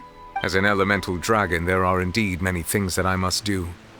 But this power and this duty, in a manner of speaking, you could say that both were granted to me. As such, before I attend to my other responsibilities, I must first and foremost continue to serve Fontaine as its highest judge. The duty of the Hydro Sovereign and the duty of the Udex shall coexist within my person. Additionally, the Hydro Archon's departure has brought about another problem, which is that the Opera House shall no longer produce indemnitium. That's true. That power was derived from the people's faith in the Hydro Archon, wasn't it? Wait, but the various mechs and machines in the city are all still okay. Where are they getting their energy from? As I am now, I have full command over New Musia, and it can serve as a complete substitute. Another reason why I cannot quite leave Fontaine immediately. Wow. This ancient dragon's authority stuff is really quite useful, huh? Ask away. I will tell you the truth as I know it. About Fontaine's Gnosis. Oh, that's right! They say you've given it to the knave as a diplomatic gift or something. Leaving aside their intentionality, the two Fatui Harbingers have indeed done much for us during this crisis. Their sole remaining goal in Fontaine, at least at this point, would seem to be the Gnosis. The Oratrice has ceased to function. The Hydro Archon's divine throne is now no more, and I do not need the Gnosis's power. As such, it has lost all meaning for Fontaine. If the Fatui have impure designs, then we might as well accede to their request now, and avoid unnecessary conflict. What complicated considerations. Paimon thought thought you were just giving it to them out of gratitude to the knave and as an apology to Child. Ask away. I will tell you the truth as I know it. About the next stop on my journey, Natlan? You will soon be heading to Natlan, I presume.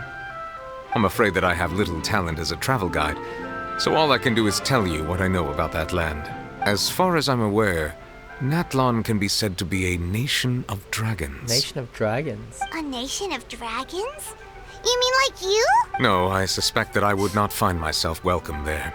Unlike ancient dragons such as myself, the dragons of Natlan have undergone long years of development and evolution. Large numbers of them have entered a form of coexistence with humanity. Wow, a society with dragons? Natlan is also the nation of war. War ravages those lands like an undying flame. Oh my god, war. There is one other piece of information I got incidentally from my negotiations with the knave that I believe may be useful to you. About my sister? The harbinger known as the Captain has thrown his hat into the endless ring of war. Huh? The Captain. Sounds like a real tough customer. Seriously, everywhere you look, there's a Fatui Harbinger doing their thing. It's true. I suggest that you fully prepare yourself before going to Natlan. In the meantime, Level up. Fontaine's doors will always be open to you. Yay. Ask away.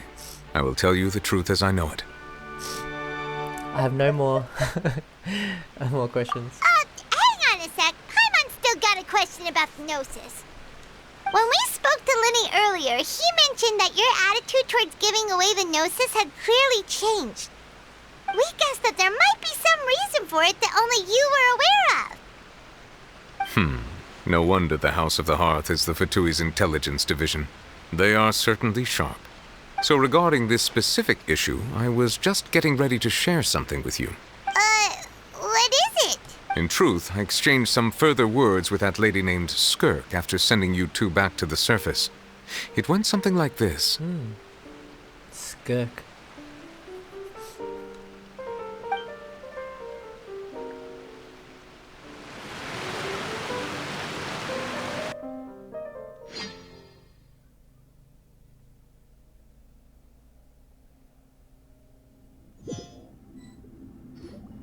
Well, we're going to head topside to see what's going on. You hurry over soon as well, all right, Nervalet?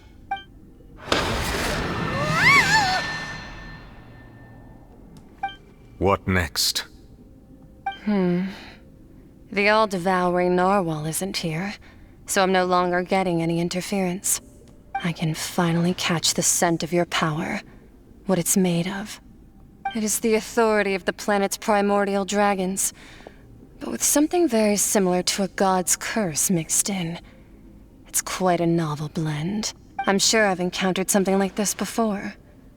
What was it again? I do not know what you speak of. Of course. How could I forget? You should have the remains of the third descender on your person, yes? Remains?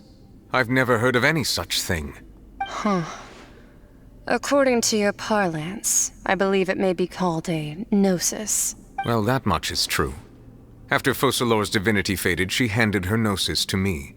But I fear I have never heard of it described in the manner that you just did. I've been training with my master, the Foul, ever since I was young, and I have never returned to the surface since. So most of the information I possess, I got from him. It is only natural for those who are greater than humanity to possess a different sort of common sense, which is why there are so many problems in our attempts to communicate with humans. Regardless, you should probably get rid of objects of misfortune to prevent any disasters from befalling you. Get rid of the gnosis. To live in itself is a blessing. But once a person dies, the bonds he once had with this world shall all turn to curses. What do you mean by that? No need to fret. These are just my personal thoughts. And my reason for no longer wishing to return to the surface. This third descender you refer to, who are they? And when did they die? Master never mentioned them to me. Perhaps it just wasn't that important for me to know. If you're interested, though, I could ask him. I'll be sure to pass the answer on to you next time. Next time? You believe we will meet again? I do.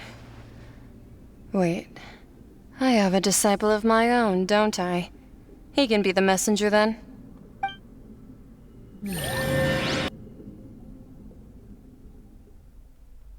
Interesting. Setting up things.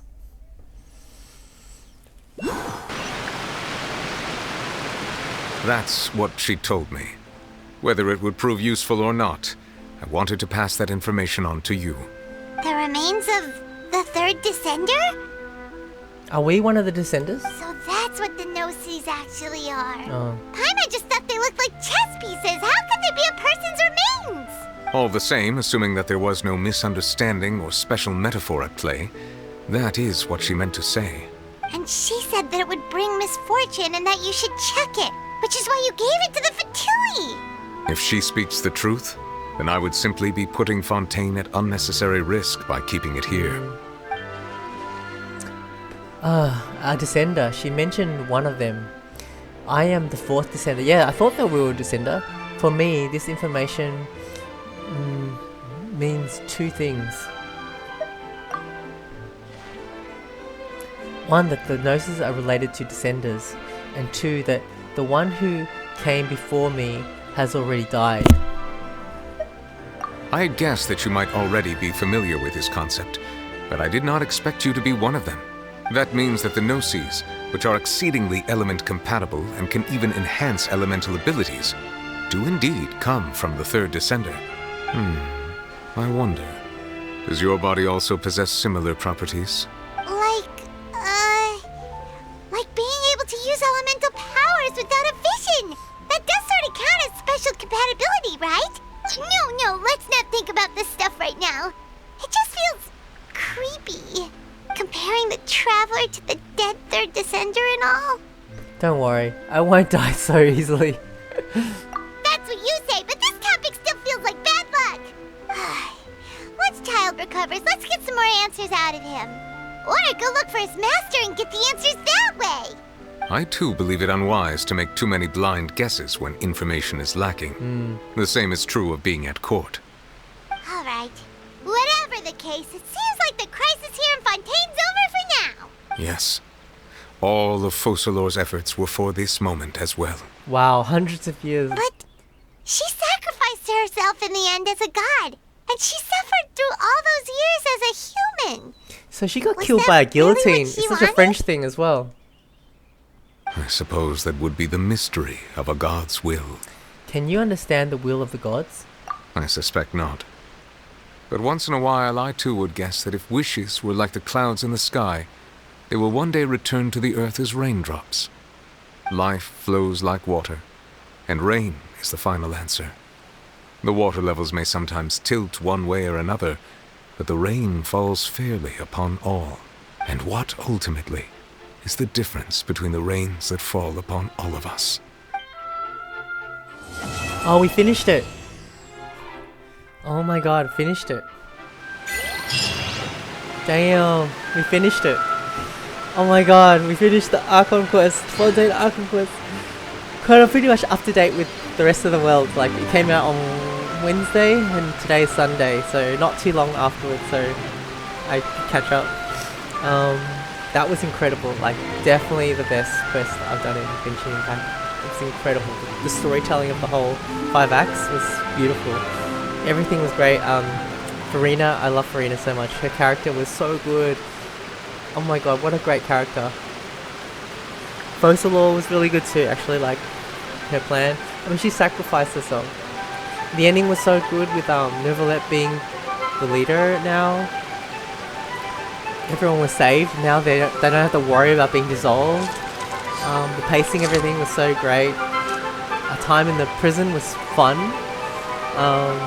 Yeah, that's all I want to say. I'll stop the video now, but it was incredible. The best game I've ever played is Genshin Impact. Like, the storyline is like the best. Sumeru was already the best, and now this is even better than Sumeru, I would have to say. Good roll. Alright, Alright. maybe I'll take one That's more it for day now, off and I'll catch you knock guys out the later. rest of the work once I'm feeling up to it. Alright, see you guys. Bye. Thank you for watching. Hope you enjoyed it.